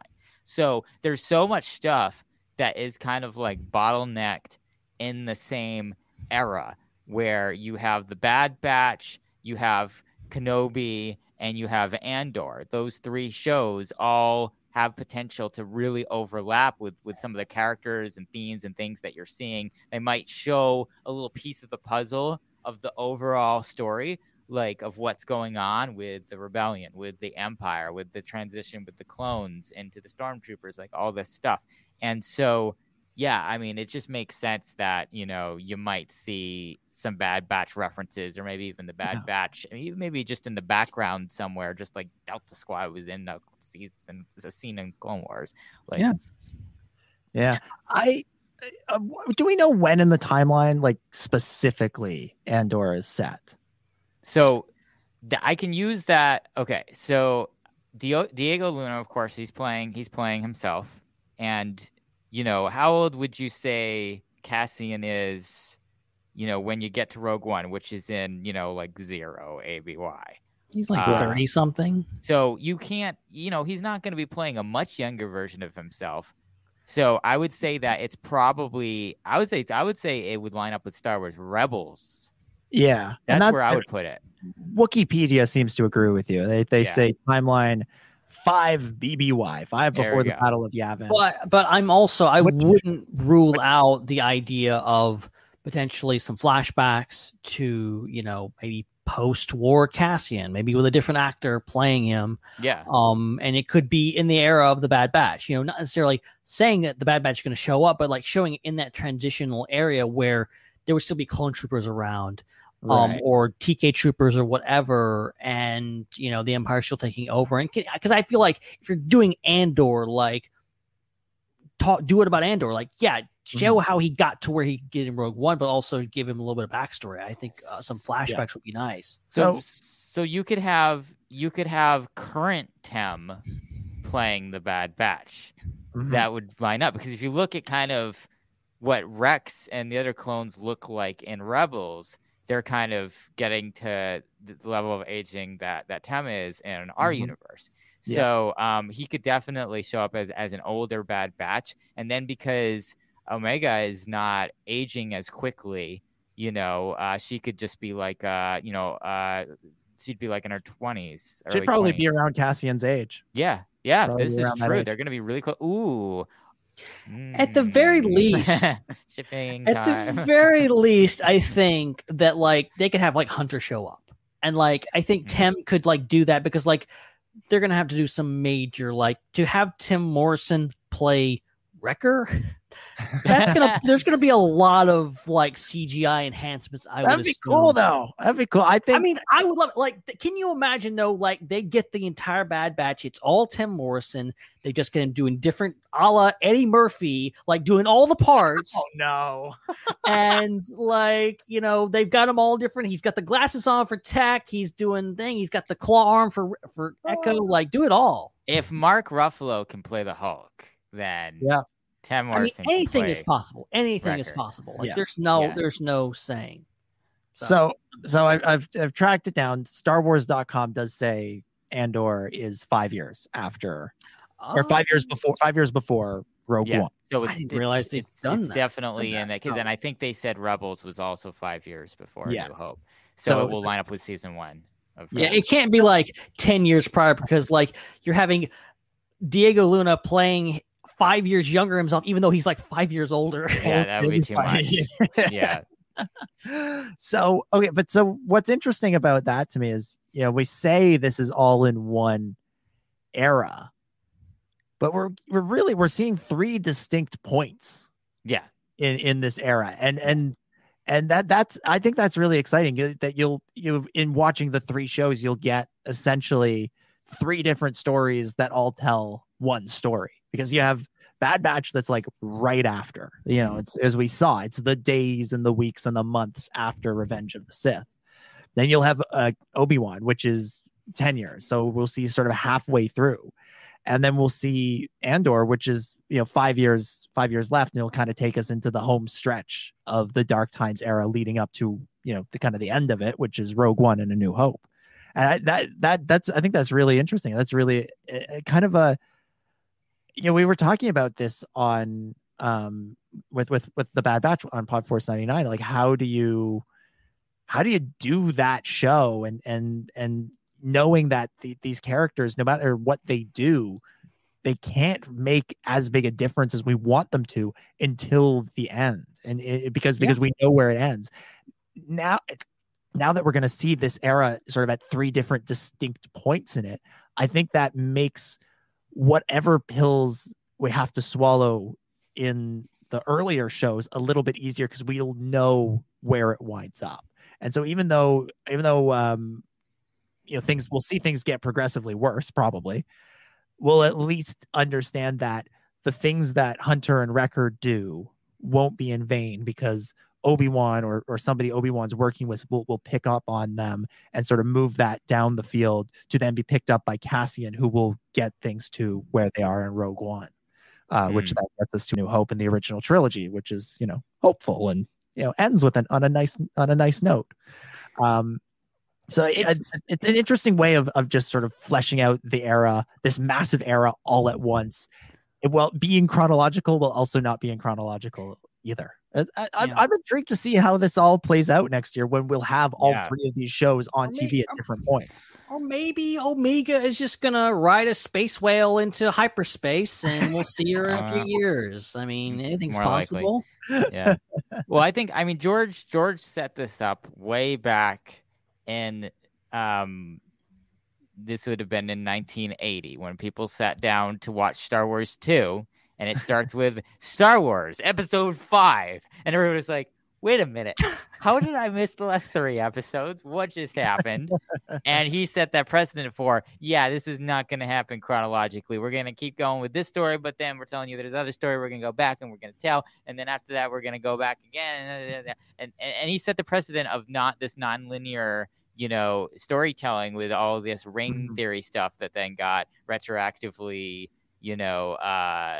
mentally imposed on it from brilliant analysis. So they're still doing it. It's like way more complicated, but it's still happening. But what you end up with is an even more robust timeline, where I'm sure somebody will list out, all right, here's all the stuff in order, and you can go and start reading the High Republic books, and then you can watch the first 2 prequel films, and then you can watch the Clone Wars, and you can watch Revenge of the Sith, and then you can watch Bad Batch, and then you can watch Kenobi, and then you can watch Andor, and then you can watch Rebels, and then you can watch Rogue One. It's this whole thing, and it's all going to connect, and it's all going to be really cool. But this is for like people 10 years down the road to experience, because we're in the middle of watching it go a little bit here, a little bit there, a little bit there. Oh, that connects. Yeah. That's interesting. It's an interesting view of it. Yeah, it's like if the original trilogy and the prequel trilogy were being made at the same time. Yes, is essentially what we're seeing. Yep. Right. Which is it's gonna be so much fun next year to watch all of this sort of, because we'll literally like I don't know when any of these shows are going to premiere. Any ideas I had are constantly being changed, because it seems like they're still shooting Cassian. They're still shooting Andor. Like it feels like episodes of that, I think. Yeah, it's 12 episodes, but it's sort of like but so I don't know when these things are going to come out, how they're going to come out. We may see season 2 of Bad Batch. That may be the first one. Like, who knows? But we'll go from, at some point next year, we'll have season 2 of Bad Batch. We'll have Obi-Wan Kenobi, and we'll have Andor, and it's gonna be quite an experience. All right, let's see. Next up, let's go back to Book of Boba Fett. Got a couple of Book of Boba Fett stories. This first one comes from Latino Review, and they are reporting that another bounty hunter will appear in the Boba Fett show. And it's someone we saw this most recent season on the Bad Batch. Of course, it's the man with the hat, Cad Bane. This is they say it's the same. It comes from the same source who reported to them earlier this year that Bosk would be showing up on the show. So now we'll have Cad Bane as well. So After being away for a few years, Cad Bane is getting a little bit of a renaissance. First in animation on the Bad Batch, and now in live action, it seems, in the Book of Boba Fett.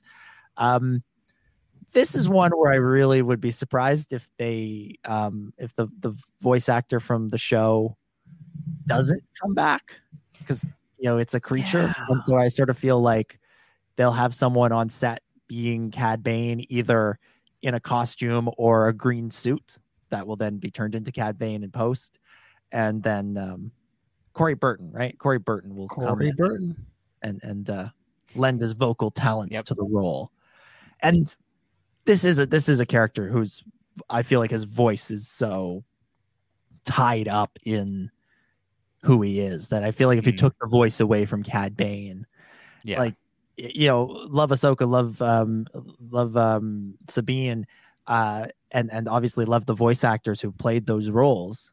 But as we're seeing, you can have other people play those roles and still have it still be those roles, or those characters. With Cad Bane, I don't know if he doesn't sound, if whoever plays him doesn't at least sound like Corey Burton.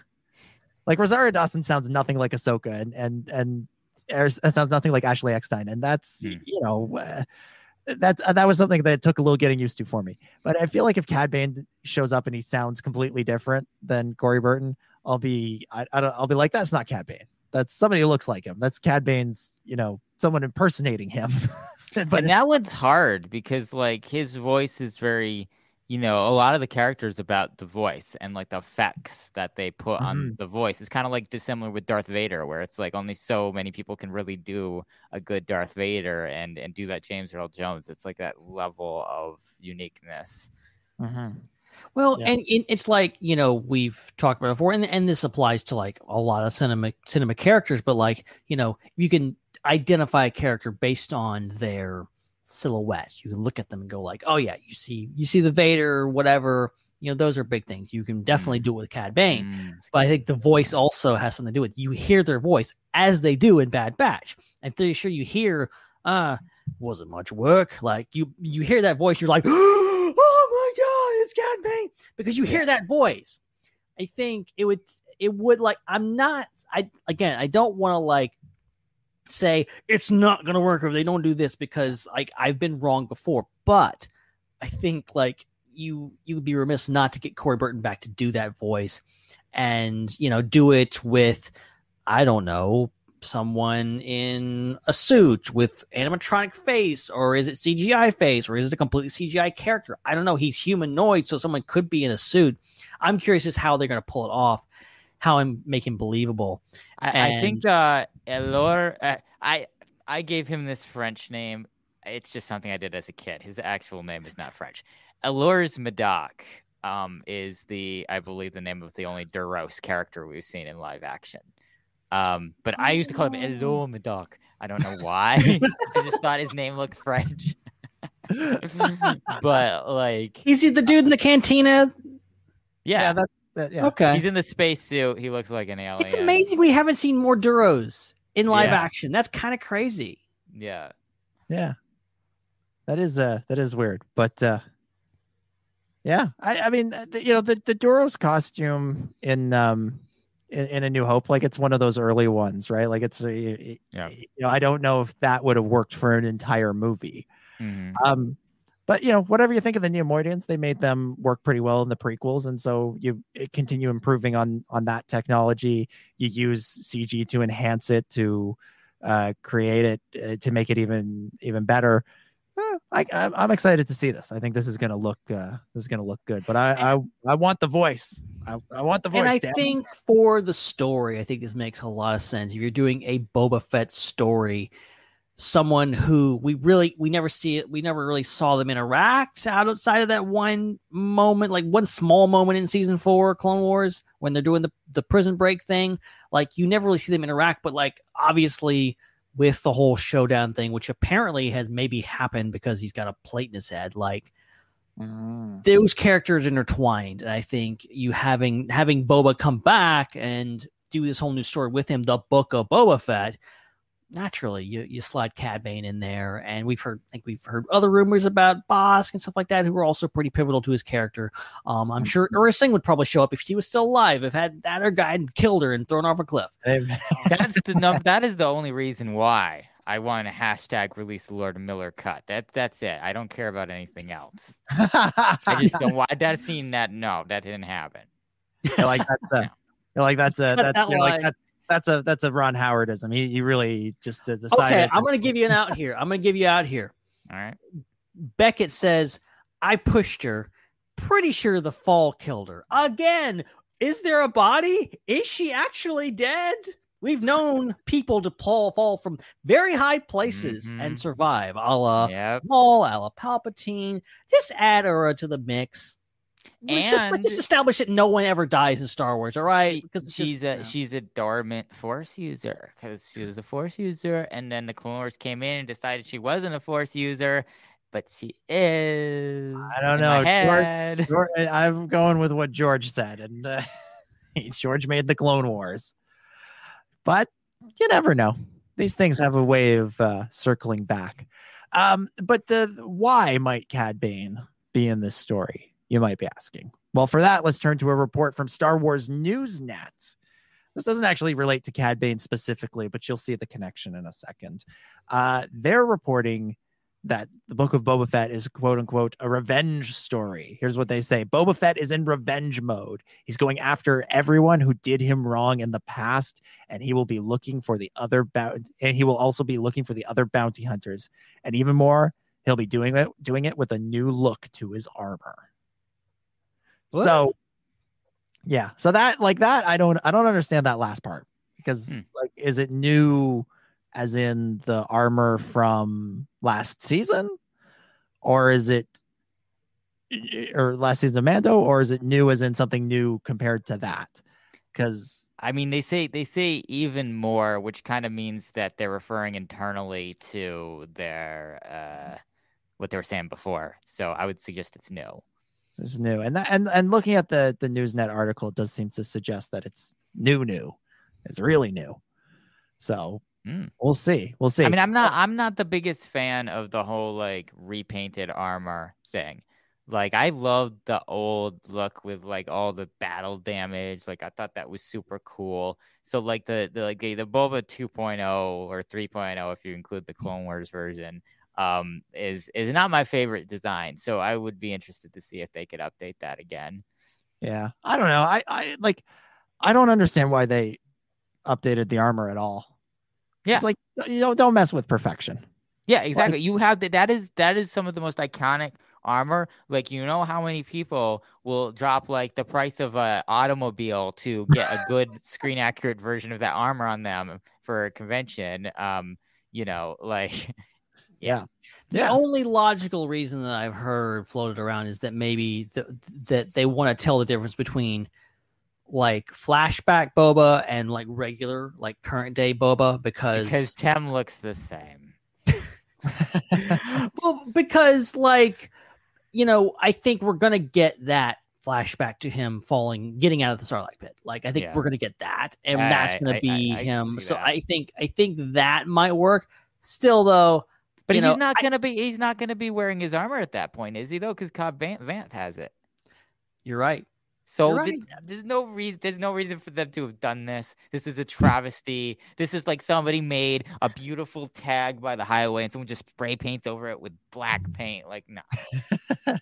Maybe we get to, Book of Boba Fett season 1 and Fennec walks in and he's just sanding down his armor. He's like, I didn't like this paint job. Yeah. That's his new armor. Yes, that would be wasn't there a moment about a Jedi weapon deserves more respect or something that was kind of similar to that? Right. Yeah. Rise of Skywalker. Yep. Yeah. You never know. But anyways, the whole point, I'm going back to the revenge thing, because Boba Fett wants revenge on the people. You all right there, Ben? Yes, I'm fine. I just spilled my drink, but there was actually, it was something in it. I made a mess. I'll be right back.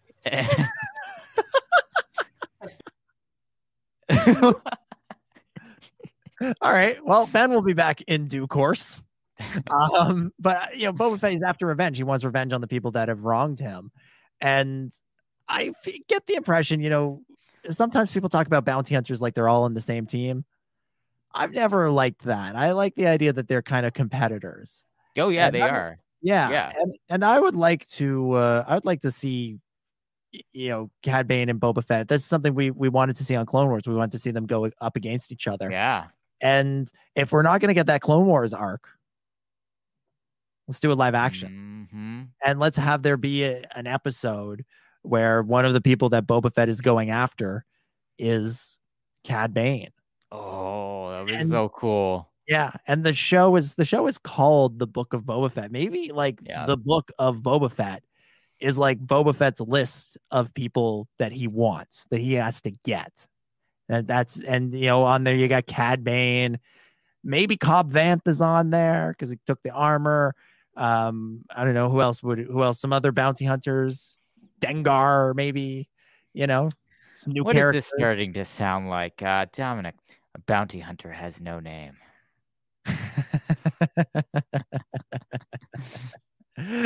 Hey, the whole thing about wearing the mask is that you're a faceless man. That's right. Boba does seem like the kind of guy who would say his list out loud before he goes to sleep every night. Yep. Cad Bane, Bosk, Dengar, Cersei, the Hound. I'm down for that. Yeah, we'll get them all. So I just throw that out there. I figure there's got to be more to it, to the show than that, but that certainly could be an element. We see in the teaser or the post-credit scene for Mando season 2, whatever you want to call that. He goes and he takes that seat of power on Tatooine. So presumably there are going to be people that want to challenge his claim to that. So I feel like that's going to be part of it. And then I'm wondering, the people have said this is like season 2.5 of Mando.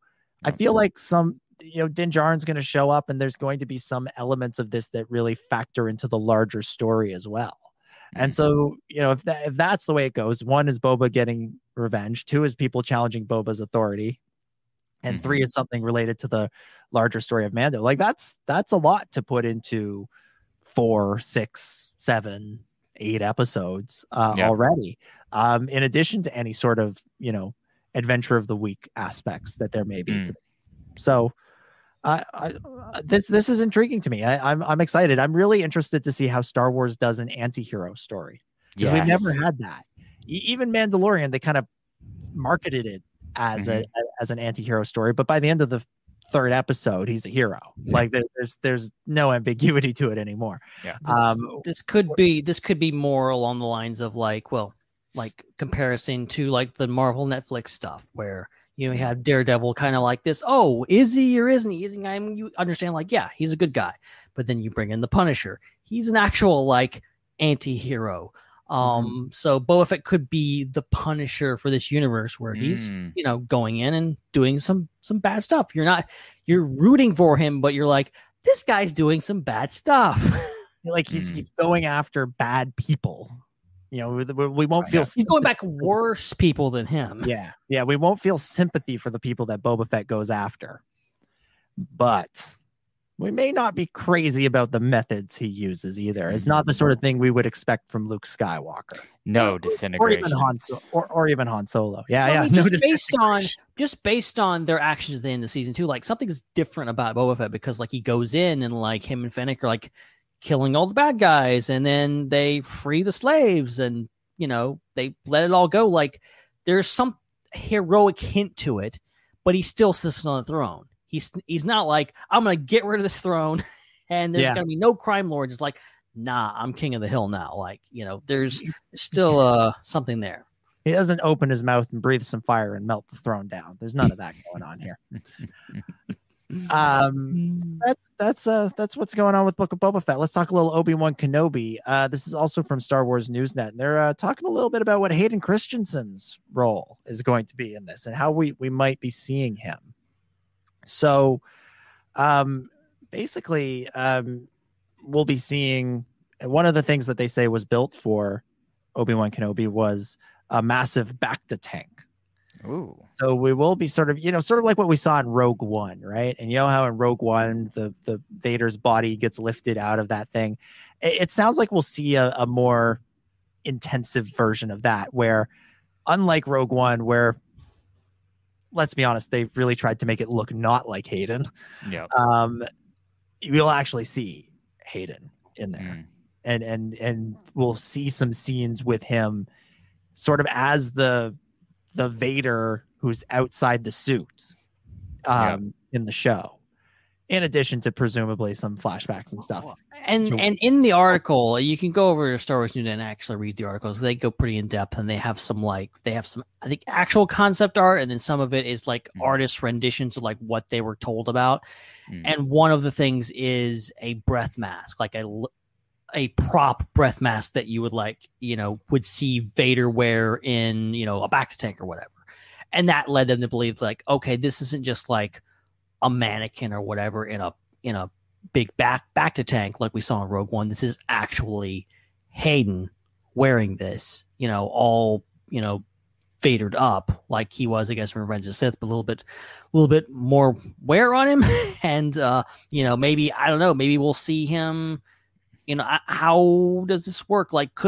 I'm envisioning something along the lines of, I don't really like it, but I could see them doing it in like what you see at the end of The Force Unleashed, where Vader gets like really messed up. Like you can see his face, but it's or still like in Twilight of the Apprentice and on Rebels when you can see. Right. I think anytime, because like, that's a thing with like movies and people that wear costumes. You constantly see it. Pay attention in movies. If you have a character that's wearing a mask, they're going to take it off. They're, they'll find a way to destroy the things, a la Kylo Ren, or in the deleted scenes for Solo, you have these big TIE fighter helmets, but they have one with the clear masks. And then you have the clone helmets, the clone things, and they have the one with the clear mask. Like they want to see your face. You want to have an actual performance. And I think any point where they can have Vader, but actually have Hayden do a performance as Darth Vader, that's going to be interesting. Even though like the logic of like, if you destroy his suit, he should die because that's what happens in Return of the Jedi. Like I never really liked that in End of Force Unleashed. Like, his suit is just like totaled, but he survives it somehow. Yeah. I still what I wish they would do, and still maybe hold out a little hope they might, is have Obi-Wan and Anakin actually fight, where it looks like Revenge of the Sith, and the way they do that is through some kind of like Force Skype thing, sort of into what Rey and Kylo do in the sequels. That's kind of what I'm expecting. I'm expecting something. I don't think that it's going to be whether they have one fight or whatever. It may not. I think it will be physical, but it may not be. It could be something that's in the mind. Maybe they don't intentionally meet, but it's something world between world shenanigans where they meet and they duel, but it's something less physical. Yeah, I mean, it'll be physical. Like they're not going to hype this thing up as the rematch of the century and then do Obi-Wan versus Maul on Rebels, right? Like there's this thing, whatever it winds up being, they're going to throw down. It's just, it might be interesting if they did some kind of trickery, as we're saying, so that they don't have to be in the same place, or that you don't have to have the Vader suit be involved. Because I feel like that's got to be difficult to fight in. Like, let's ask Dave Prowse and Bob Anderson, right? Like, right. I wonder what, you look at how they're dressed and what those fights look like in, well, let's say Empire Strikes Back and Jedi, because we'll leave A New Hope out of the equation for right now. And those are pretty very exciting, very skilled duels. But then, look how Ray Park or Ewan or Hayden are dressed in Phantom Menace or Revenge of the Sith, and look at those duels in comparison. Yeah. Like it's a completely different art form almost. Yeah. But I think they have a scenario, and we just throw some comments on the screen, like, the fact that some people are still like, wait, they're actually doing this? They're actually going to have Obi-Wan and Vader fight? And I'm like, they're actually doing this. Like, if I hadn't heard Kathleen Kennedy say it on stage in front of thousands of people, I would be like, there's no way this is happening, but it's actually happening. So some people are going to be like me, where like, okay, show me what you got. I'm here. Yeah. Other people are going to be like, oh, no, but hell no, that's not right. That just goes against canon and all this kind of stuff. I'll be interested to see if they try to toe that line of like finding a duel, some kind of duel, but not a duel that makes both parties happy. That it's, if you want to see Vader and Obi-Wan fight, here it is. But also, if you don't want them to meet between Revenge of the Sith and New Hope, that's also technically correct. Or, because people, if it's canon, they're upset about it. People don't have head cannons. Yeah, exactly. I mean, I'm in sort of in the camp of, I'm in the same camp as you, Ben, where it's like, show me what you got. But if you had asked me beforehand, I would have said no. They shouldn't fight. They should. They should keep it the how it was. But now that it's happening, I'm determined to enjoy it. Determined to see what happens at the very least. All right, that's what we got for rumors for this week. Lots of interesting stuff going down. Lots of stuff to look forward to at the end of this year, and of course, all through next year as well. All right, as promised, let's get to some listener emails. I don't know if we'll get through them all, but let's certainly talk about a few of them. We will start this week with this one from Robin. Robin's talking a little bit about the Bad Batch. They write, "Hi, you've talked many times about how you think the legacy characters took over Rebels and shifted focus away from the main characters of Rebels too much. This is something I've always disagreed with. The Rebels characters were always the main character in their own show, and I think the legacy characters only added to that show. So I was surprised to hear the fact that Cham and Harris being the main character. So I was surprised to hear the fact that you liked that Cham and Hera were the main characters in Devil's Deal, and the Bad Batch were essentially just a cameo in that episode. So can you explain to me why it's okay for legacy characters to guest star, why it's not okay for legacy characters to guest star in Rebels alongside the Rebels characters, but meanwhile on the Bad Batch, it's okay for the legacy characters to essentially take over the show for an episode, while the Bad Batch end up being just a cameo in their own show?" This one's mainly for me, I think, because I'm the one with the closest opinion to what he's describing. Yeah, go for it. So I feel like this is very directed at my opinions. I think the difference between the two is it's not just about characters we've seen before. Like, just because we've seen a character before doesn't mean that they have the power to shift the energy of a show away from other characters. I think the problem that happened when Ahsoka and Vader and Maul showed up on Rebels is it changed the overall plot of the entire story. It made it about what's going on with those three characters. And I feel like the Rebels characters, the Ghost Crew, became kind of secondary to what was going on with Ahsoka and Vader and Maul. And those characters from the Clone Wars were the ones that were driving kind of the story and the plot forward, and it was their universe, and the Ghost Crew was just kind of playing along with what was happening with them. Whereas when you look at Cham, Syndulla, and Hera, they don't have that weight. They don't have the weight to change the dynamic of the whole show. Like, the whole season 1 of the Bad Batch didn't become about Ryloth just because they showed up. You had to deal with it in a few episodes, and that was it. And then the focus was right back to what's going on Kamino, what's going on with the Empire, what's going on with Crosshair, and then that ended up taking us through the finale. It didn't become the big thing, the finale, the season opener. You look at those big episodes of Rebels, so many of them that ended and began seasons were all about Ahsoka and Maul and Vader, and not as much about the original cast of the show. Whereas you look at the Bad Batch, you look at the biggest episodes of the Bad Batch, they're still all touch points on what's big moments in the lives of the Bad Batch. So I think that it's different there. I think you could have done that if you had brought, Ahsoka and Vader into the Bad Batch in season 1. Maybe you could have repeated that problem. But again, because you already told that story of Ahsoka finding out about Vader's Anakin and played that whole thing out. Story's been told. So there's really not many characters left to come in and kind of override it since they already did that. So Rebels, if anything, kind of took the fall a little bit for the Bad Batch. It dealt with a lot of important storylines after Revenge of the Sith and those characters when they were older, so that you don't need to do it again. And then new shows could come in and, you know, kind of stand on their own and not have to answer those questions that are looming out there. Like the big questions, like where's Maul? What's going on with Ahsoka and Vader's relationship? Mm-hmm. Yeah. I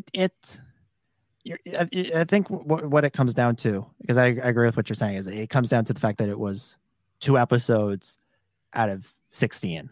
Yeah. As opposed to being something that ran through the entire season, because to me with Rebels season 2, it was hard to focus on what was going on with the Rebels characters, because I was more interested in the Ahsoka Vader storyline. Like you're saying, it took over. That's what I wanted to see. And so any episode that wasn't dealing with that, there was sort of an extra pressure on it to make it feel essential and important. And then when you wind up with a bunch of episodes that are, average, not bad, pretty good, but not the highest of highs that show knew how to hit at times, they wound up feeling a little bit like, oh, come on, like I want to see the other thing. And then it's why people use that word that I don't like a lot, the F word, filler. They're not filler. They certainly aren't. Like, we know where the story winds up now. They definitely weren't that.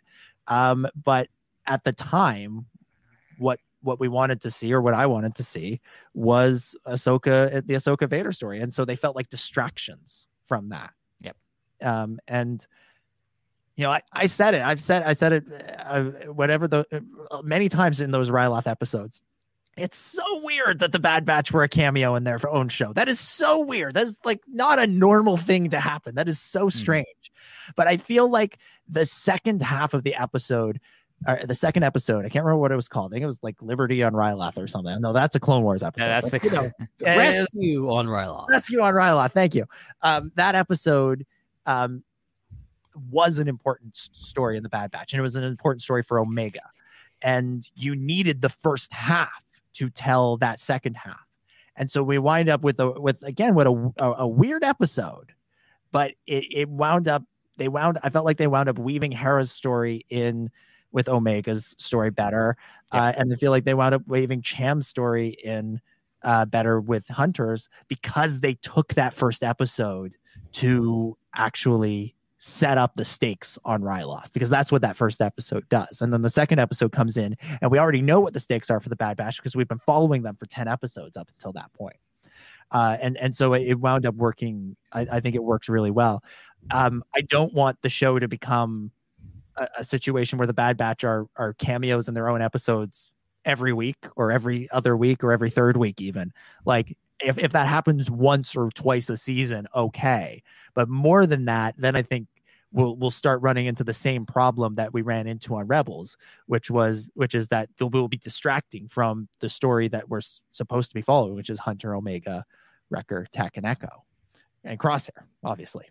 And so that's sort of where I come down on it. Is it has to do with the specific stories that were being told and how they're being told, because this still was a Bad Batch story, even though it took an episode that they were barely in to set it up. Yeah, like the biggest difference that I can see is like if this was a sitcom and you're crediting the people, like in Rebels, Maul would be a series regular. Like he would be someone that's a reoccurring star. He'd be the one who'd get he wouldn't be in the opening titles, right? He wouldn't be in the thing that shows, but he'd be the first one that crops up when you get back to the episode and it says special guest star Darth Maul. Like that's what Maul, Ahsoka, and the rest of them would have been. I mean, I'm looking at the season 3 poster for Star Wars Rebels, and you got Ezra is on the bottom. He's like the smallest. And then Sabine is like a little bigger, probably just because she's taller and not crouching. Then Thrawn's like pretty big, but then there's a giant Darth Maul head right above them, and he's like the big one. Because when you have Darth Maul in your show, you're going to capitalize on that. I get it. But like for like Bad Batch, it's like they were almost like true cameos or like true special guest stars in the sense that like it's a famous person, not a famous actor, but a famous character showing up for one episode or 2 episodes to kind of drive the plot for a bit, but then leave it. I'm not personally right now. I can't remember what my opinions were on Rebels, to be honest. But like for right now, just looking at it, I'm thinking like, I don't see a bad way to do it either way. I think both can work. You can have new characters show up. Like it's different to us because it's Darth Maul, it's Ahsoka Tano, it's Darth Vader. But, you know, for a random person watching, it's just a new character showing up. And they're driving the plot now. They're part of the cast and they're moving things. And that's what you want characters to do. You want characters to affect the plot, especially with Rebels being character driven, all this kind of stuff. Like it makes sense. Or just having someone show up for one episode and that's what it is. I don't think there's really a inherently bad way to do that, but I enjoyed Bad Batch more, if I'm being honest. I think I enjoyed how Bad Batch did it versus Rebels. Kind of, I don't know. The thing, Rebels is something that I've come around on. I'm not as negative as I was, you know, back in the day. I really need to go back and watch some of it. So like, I don't have any strong opinions anymore about it, but like Bad Batch, I think did it really, really well. Yeah, I agree. So that's where we're at. That's where we're at with that. Thank you for the email, Robin. It's an excellent question, and it's a fair point to bring up. Yeah. Like, you know, if you think we're being unfair to something, or you think we're sort of judging things by different scales. Double-bladed lightsaber standards. Yeah, if you're gonna call it, well, guilty as charged. Yeah. Set it in because you know it's fair. I think you can certainly have listened to what we said about Rebels and say, hey, wait a minute, they weren't even in the episode. Anyway, that is pretty unprecedented. Like having. It's so weird. The characters, like I like that episode. I'm not bashing it. I'm just saying it's weird having the main characters have cameos. I mean, the thing is, like, we just gone off of 7 seasons of the Clone Wars where Obi-Wan, Ahsoka, Rex, and Anakin and Padme, who were like the ostensibly main cast of the Clone Wars, were in like half the episodes. And so like for me it wasn't weird because like you're still kind of like halfway through this new season that's relatively short. You're not too far removed from being used to characters just showing up and then disappearing and coming back 2 seasons later. So for me, you know, as someone that has always thought that Star Wars animation is at its best when it's in an anthology, I was like, whatever, this is cool. They should be doing more of this. Like, the show should have been called The Dark Times. Yeah, you can have the Bad Batch be the new main cast, but let's show some other Dark Times stuff going on. Like, let's see what's going on with Ryloth and Onderon and all those things. Like, that's cool. Speaking of putting Star Wars in theaters, stitch those 2 episodes together, make them a whole 1-hour episode and put it in the theater. And then it actually works because we're used to Star Wars characters, the main Star Wars characters, like showing up like 30 minutes into the movie. We've seen A New Hope. We've seen The Phantom Menace. You know, we don't necessarily expect the main character to show up within the first 10 minutes. And you have to... It took 2 hours and 10 minutes for Luke Skywalker to show up in The Force Awakens. Right? Our Mark Hamill's just thumbing through that script like, oh, they keep mentioning me. I'm a big part of this movie. They keep mentioning me, waiting for me to come in. Wait a minute, this is the last page? What? Oh?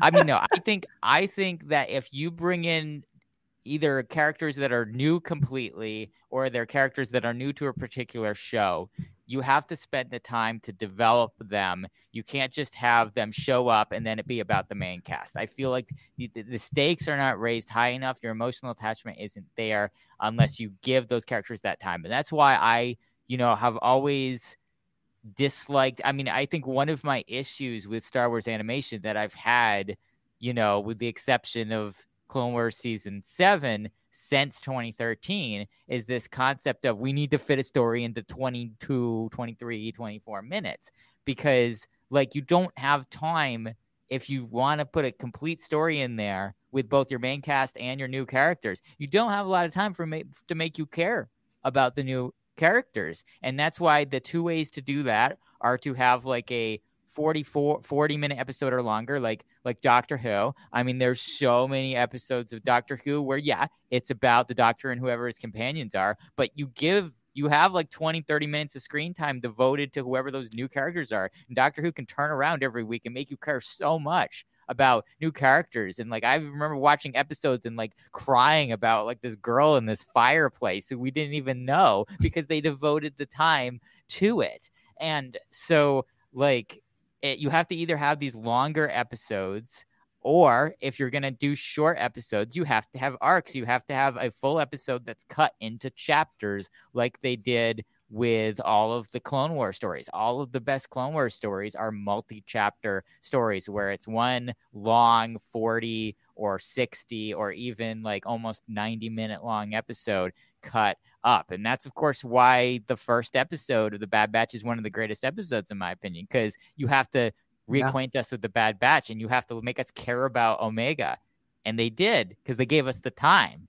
So, like, that's why it seemed weird because of the format, because this is an episodic show that should be about the Bad Batch every episode. But, like, you really don't have a choice. If you want us to really care about what's going on on Ryloth, really care about Hera and her family, you have to spend that time, or otherwise those episodes are not as good. And yeah, you end up with an episode with just Crosshair and Omega in it and not much Bad Batch, but yeah, you have no choice. You have to do that because of the way that they've constructed things. It made the second episode even better because, like I said, we spent 10 episodes with the Bad Batch prior to that. Then we spent an episode with Hera and her family. And so we understand what the stakes are for both of them. And then you put them together for that second episode, and it makes the lessons and the adventures more meaningful because we know what it means for them. It's like I said, it's weird. I continue to think it's weird, but it worked. I can't argue. Weird works sometimes. Weird does not mean bad. And Joel brings up a good point in the chat. He's saying that he doesn't agree with my theory, that because he thinks that there are other animated shows, I assume outside of Star Wars, that have 22-minute episodes that do it well.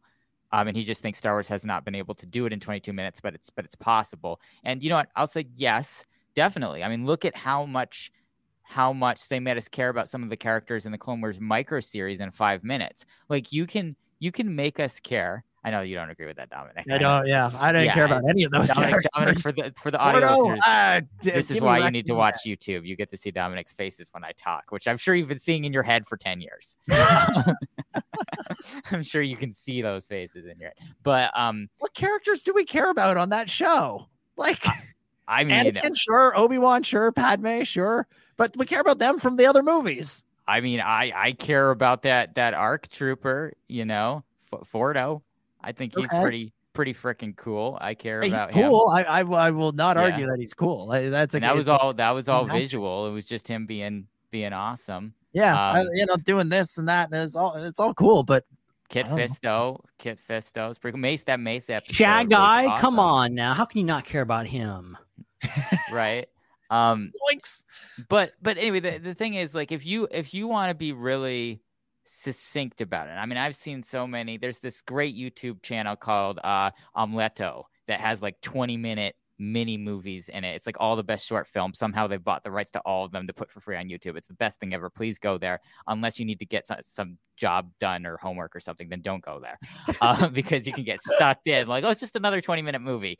10 movies later, oh my gosh, the sun's coming up. But like, you can have a 20-minute story and have full character development and have all these elements, but you have to be so on the money with every word, every scene, every facial expression. Everything has to be pointed at a certain like emotional movement in the brains of the people watching it. Like, you have to be so psychologically on point with it.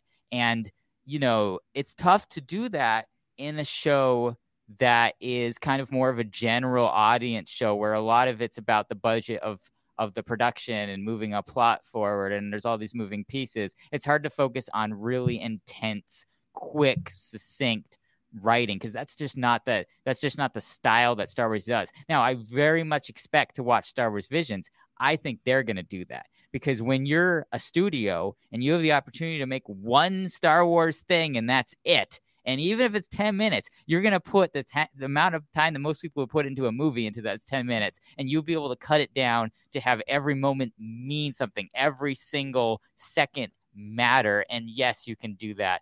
And I've seen, animated series that have done this before. I mean, some of the Paul Dini episodes of the old Batman series from the 1990s. I mean, I really cared about like Mr. Freeze. Like that Mr. Freeze episode that was 20 minutes was like incredible. Like you really felt for what happened to him and understood why, he became a villain, and it is like a tragic story of this horrible accident that happened to him.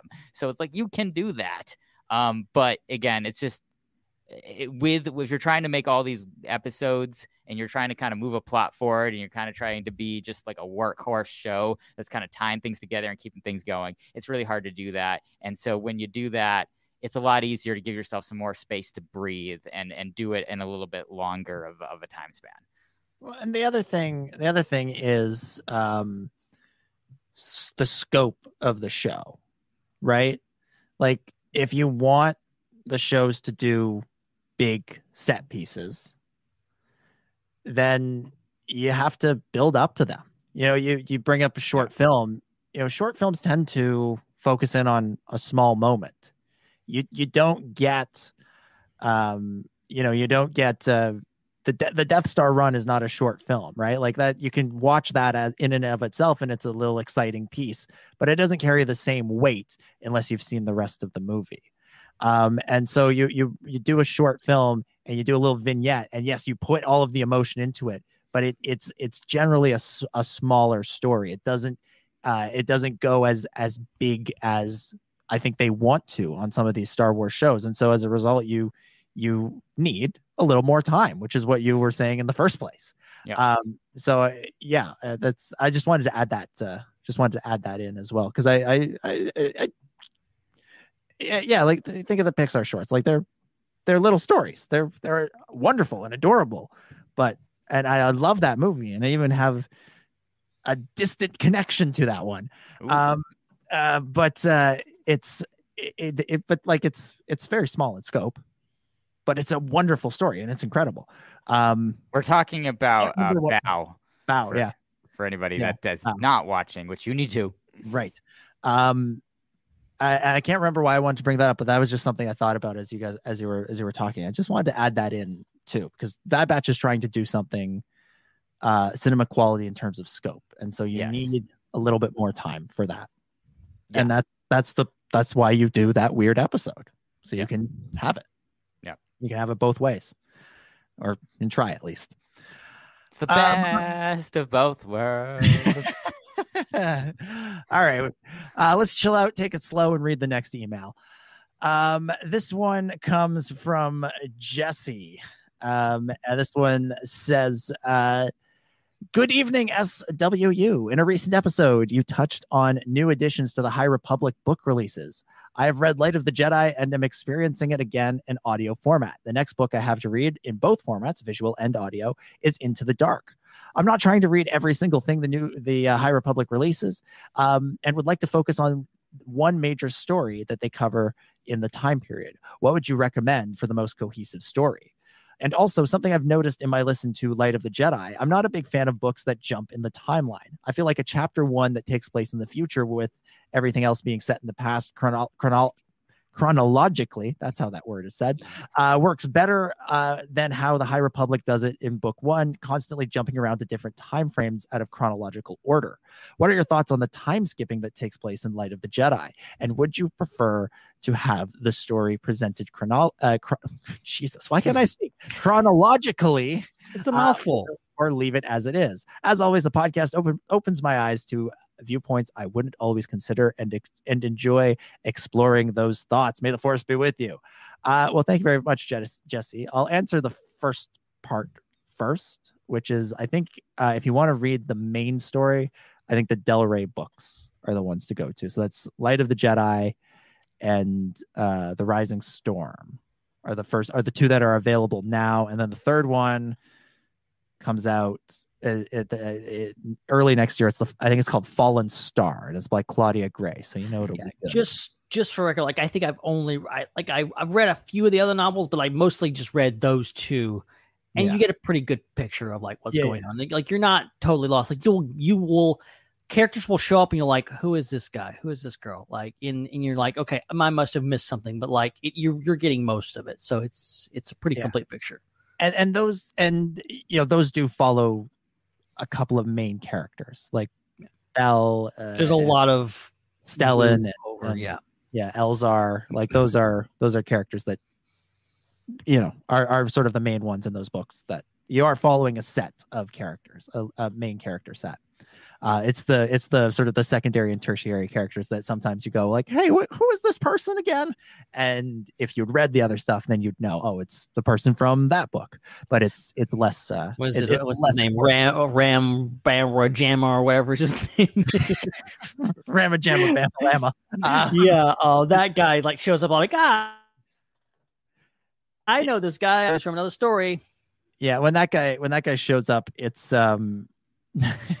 it's like it almost feels like a little trailer for one of the other books in the middle of Rising Storm. But I think Light of the Jedi, Rising Storm, and Fallen Star, though, I think that trilogy will tell the main story of Phase 1 of the High Republic. So I would go with that. And as I said previously, Rising Storm is one of the best Star Wars books in years. It's not even just a good Star Wars book. It's a good book. It's a good read. Oh yeah. It was one of those can't put it down. Like really wanted to know what happened next stories. Onto the Light of the Jedi thing. I didn't quite feel the same way. I guess for me it wasn't so much jumping around in chronological order in those opening chapters as it was we were seeing a bunch of things that were sort of happening all at once. Because if you haven't read Light of the Jedi, basically the way it works is the first several chapters are almost like little mini vignettes. They're little like short stories almost of people experiencing the great disaster. So in the first chapter, you see sort of the great disaster start to happen. This is if my memory is holding up right about how Light of the Jedi plays out. You start with the great disaster start happening, and then you jump around to different places on different planets and see people reacting to it. And kind of like what we were just talking about, the different vignettes, the different short stories work varying degrees of effectiveness. Some of them you really feel for the people in there, and some of them you're like, okay, well, that was fine. Next chapter, please. It's a unique way of telling a story, right? Like it's not, Rising Storm is a much more traditional book of like chapter 1, then chapter 2, then chapter 3, then chapter 4 with all the same characters. Whereas Light of the Jedi does feel a little bit like an anthology for the first several chapters, where you don't have a character to latch onto. You're just following this event. And so it's a little bit, it is a little different, but I liked it. I think it worked to show, it put us on the ground during the great disaster. And it really, it took it out. It wasn't something that was like, mechanical, that was sort of happening, that was academic, that we were hearing about. We were there with different people, with different characters experiencing it. It's sort of like if you're reading about something in our history of World War II or something, or like the evacuation of Dunkirk, right? Like it's the difference between watching The Darkest Hour and watching Dunkirk, the movie, right? Like Darkest Hour is like, you're seeing the big movers and shakers. You're seeing Churchill and all the people that he's working with trying to get the soldiers off the beaches on Dunkirk. And so but you're not actually on Dunkirk. You're not seeing their stories. Dunkirk is about the people who were on the beach and what it was like to be on the beach waiting to be rescued.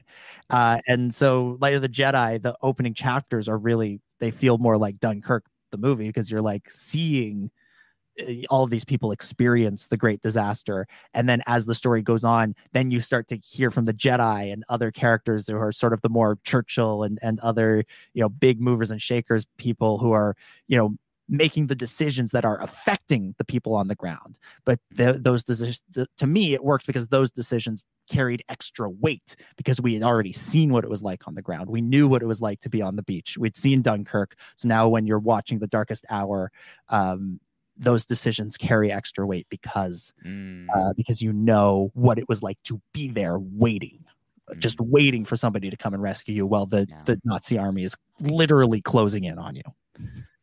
And I think what one thing I did like about like Light of the Jedi is that it didn't just tell you when you were, it told you where you were, and kind of will like set up in the chapter, say, hey, it's so and so, and kind of like, and one thing that someone even is listening to books, I'm like, okay, where am I? Who am I dealing with? I can get pretty confused very quickly as like what's going on.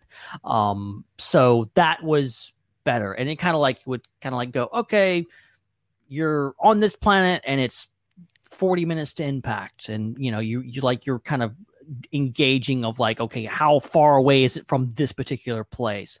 It was jarring a bit at times. I get if it's not for everybody, but I enjoyed that because it was like this different things, but it still was kind of keeping you in line and showing you where you were. Yeah, I agree. All right, we've done 2 emails, but it's also midnight, so I think we have to call it. So we've got more to get to. Joel, Doc Holocron, Nate, we will get to you. If not next week, then soon. And anybody else that wants to send in emails, swunderworld@gmail.com is the place to send them. And we will be trying to get to them more promptly than we have been in the last little while. But now that we're into the new rhythm of things, hopefully we'll be able to get to these a little bit quicker and a little bit more regularly, so that we aren't reading emails that people sent in literally months ago, as was the case with at least the first one.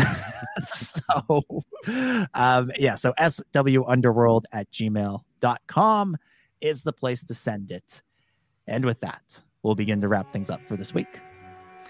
All right. We want to thank everybody so much for joining us for this episode of the Star Wars Underworld podcast. Of course, we will be back with another episode, same time, same place, next week with more breaking news and discussion. Where is that place, you might ask? It is on YouTube, on the Star Wars Underworld YouTube channel. Search for the Star Wars Underworld. Watch that amazing test footage from Rick McCallum's Star Wars Underworld, and then watch our podcast right under it, and make sure that you leave some comments, and subscribe to the channel. We are so close to 1,000 subscribers. That is our upcoming subscriber goal, and we want to thank everybody who has subscribed so far. And as always, you can catch us on social media at the SWU.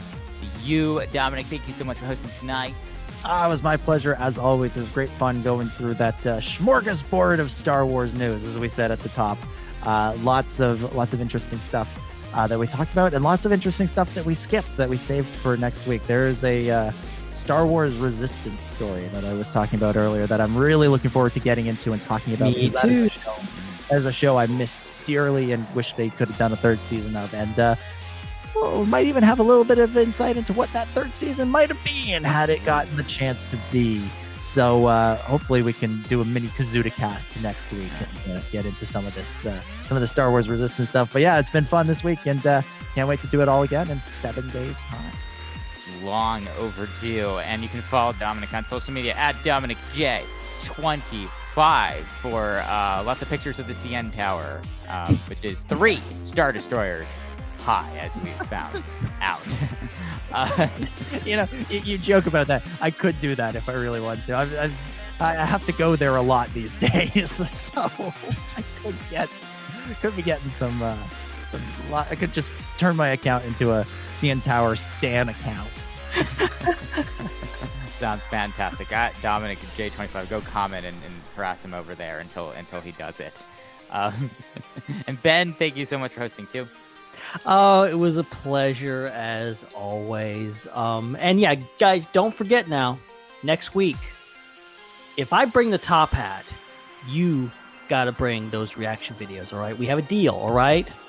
We're working together on this, all right? So let's see what we can do. But yeah, I'm looking forward to that. And yeah, we had a lot to cover tonight. We didn't even cover it all. And that Star Wars Resistance story is something that I just...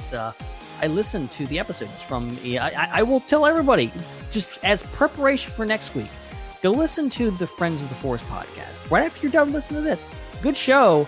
And their interview with Brandon, I think it was Brandon Alman, was really great. I just got finished listening to it myself. And go listen to that. Come back next week. We'll talk about that because that's going to be really great. But yeah, can't wait to do this again. See y'all next week. You can follow Ben on social media for all those top hat posts at Ben Hart with no E. You can follow me at Seek3PO, and you can follow our producer Chad at ChadBTI. And speaking of listener interaction, they're looking for some more subscribers over there at Star Wars Culture, and there is a deal.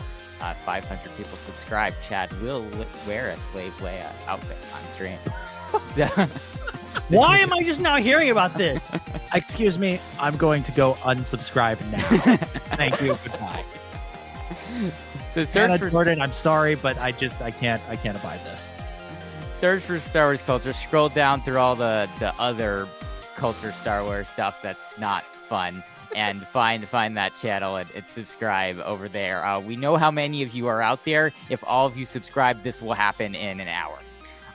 So please subscribe to Star Wars Culture over there. The bullying to Chad just jumped on the video chat to shake his head a second ago for those who are not watching the show. All right, so do that and make sure you check out all the other great stuff that Culture Slate has, and going to Culture Slate's YouTube channel and looking at the suggested channels over there is how you get all the stuff. And there was Dominic just unsubscribing on videos. It's red now. It's red. Now you just want to be the You just want to be the 500th subscriber. You want to say it was you who pushed it over the edge. I know this game. I've played this game before. Oh my goodness. Say $4.99 and then you hit it. So definitely do that. Real quick, we're on Patreon, patreon.com/theswu, so where you can get our bonus pre-shows each and every week. We do video pre-shows now, so you can get that exclusively at patreon.com/theswu. Had a fun time this week reminiscing about some Galaxy's Edge experiences. So check that out. Check us out on TeePublic. Email us at swunderworld.com and leave us a review if you can. So we are out of here. We'll be back next week for Ben, for Dominic, for Chad, for all the other fantastic contributors we have here at the Star Wars Underworld. My name is Chris, and may the Force be with you.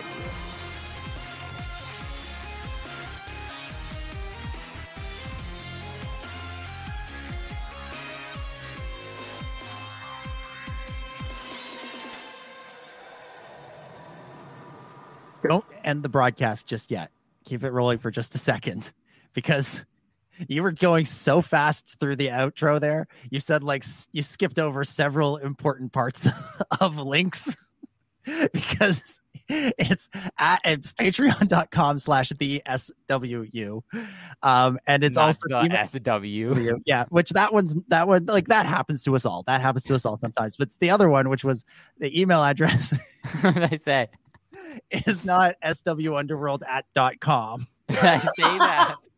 I think that's what you said. There was something wrong with it. I might be misquoting it. Oh my god! It's swunderworld@gmail.com. It's a wrap.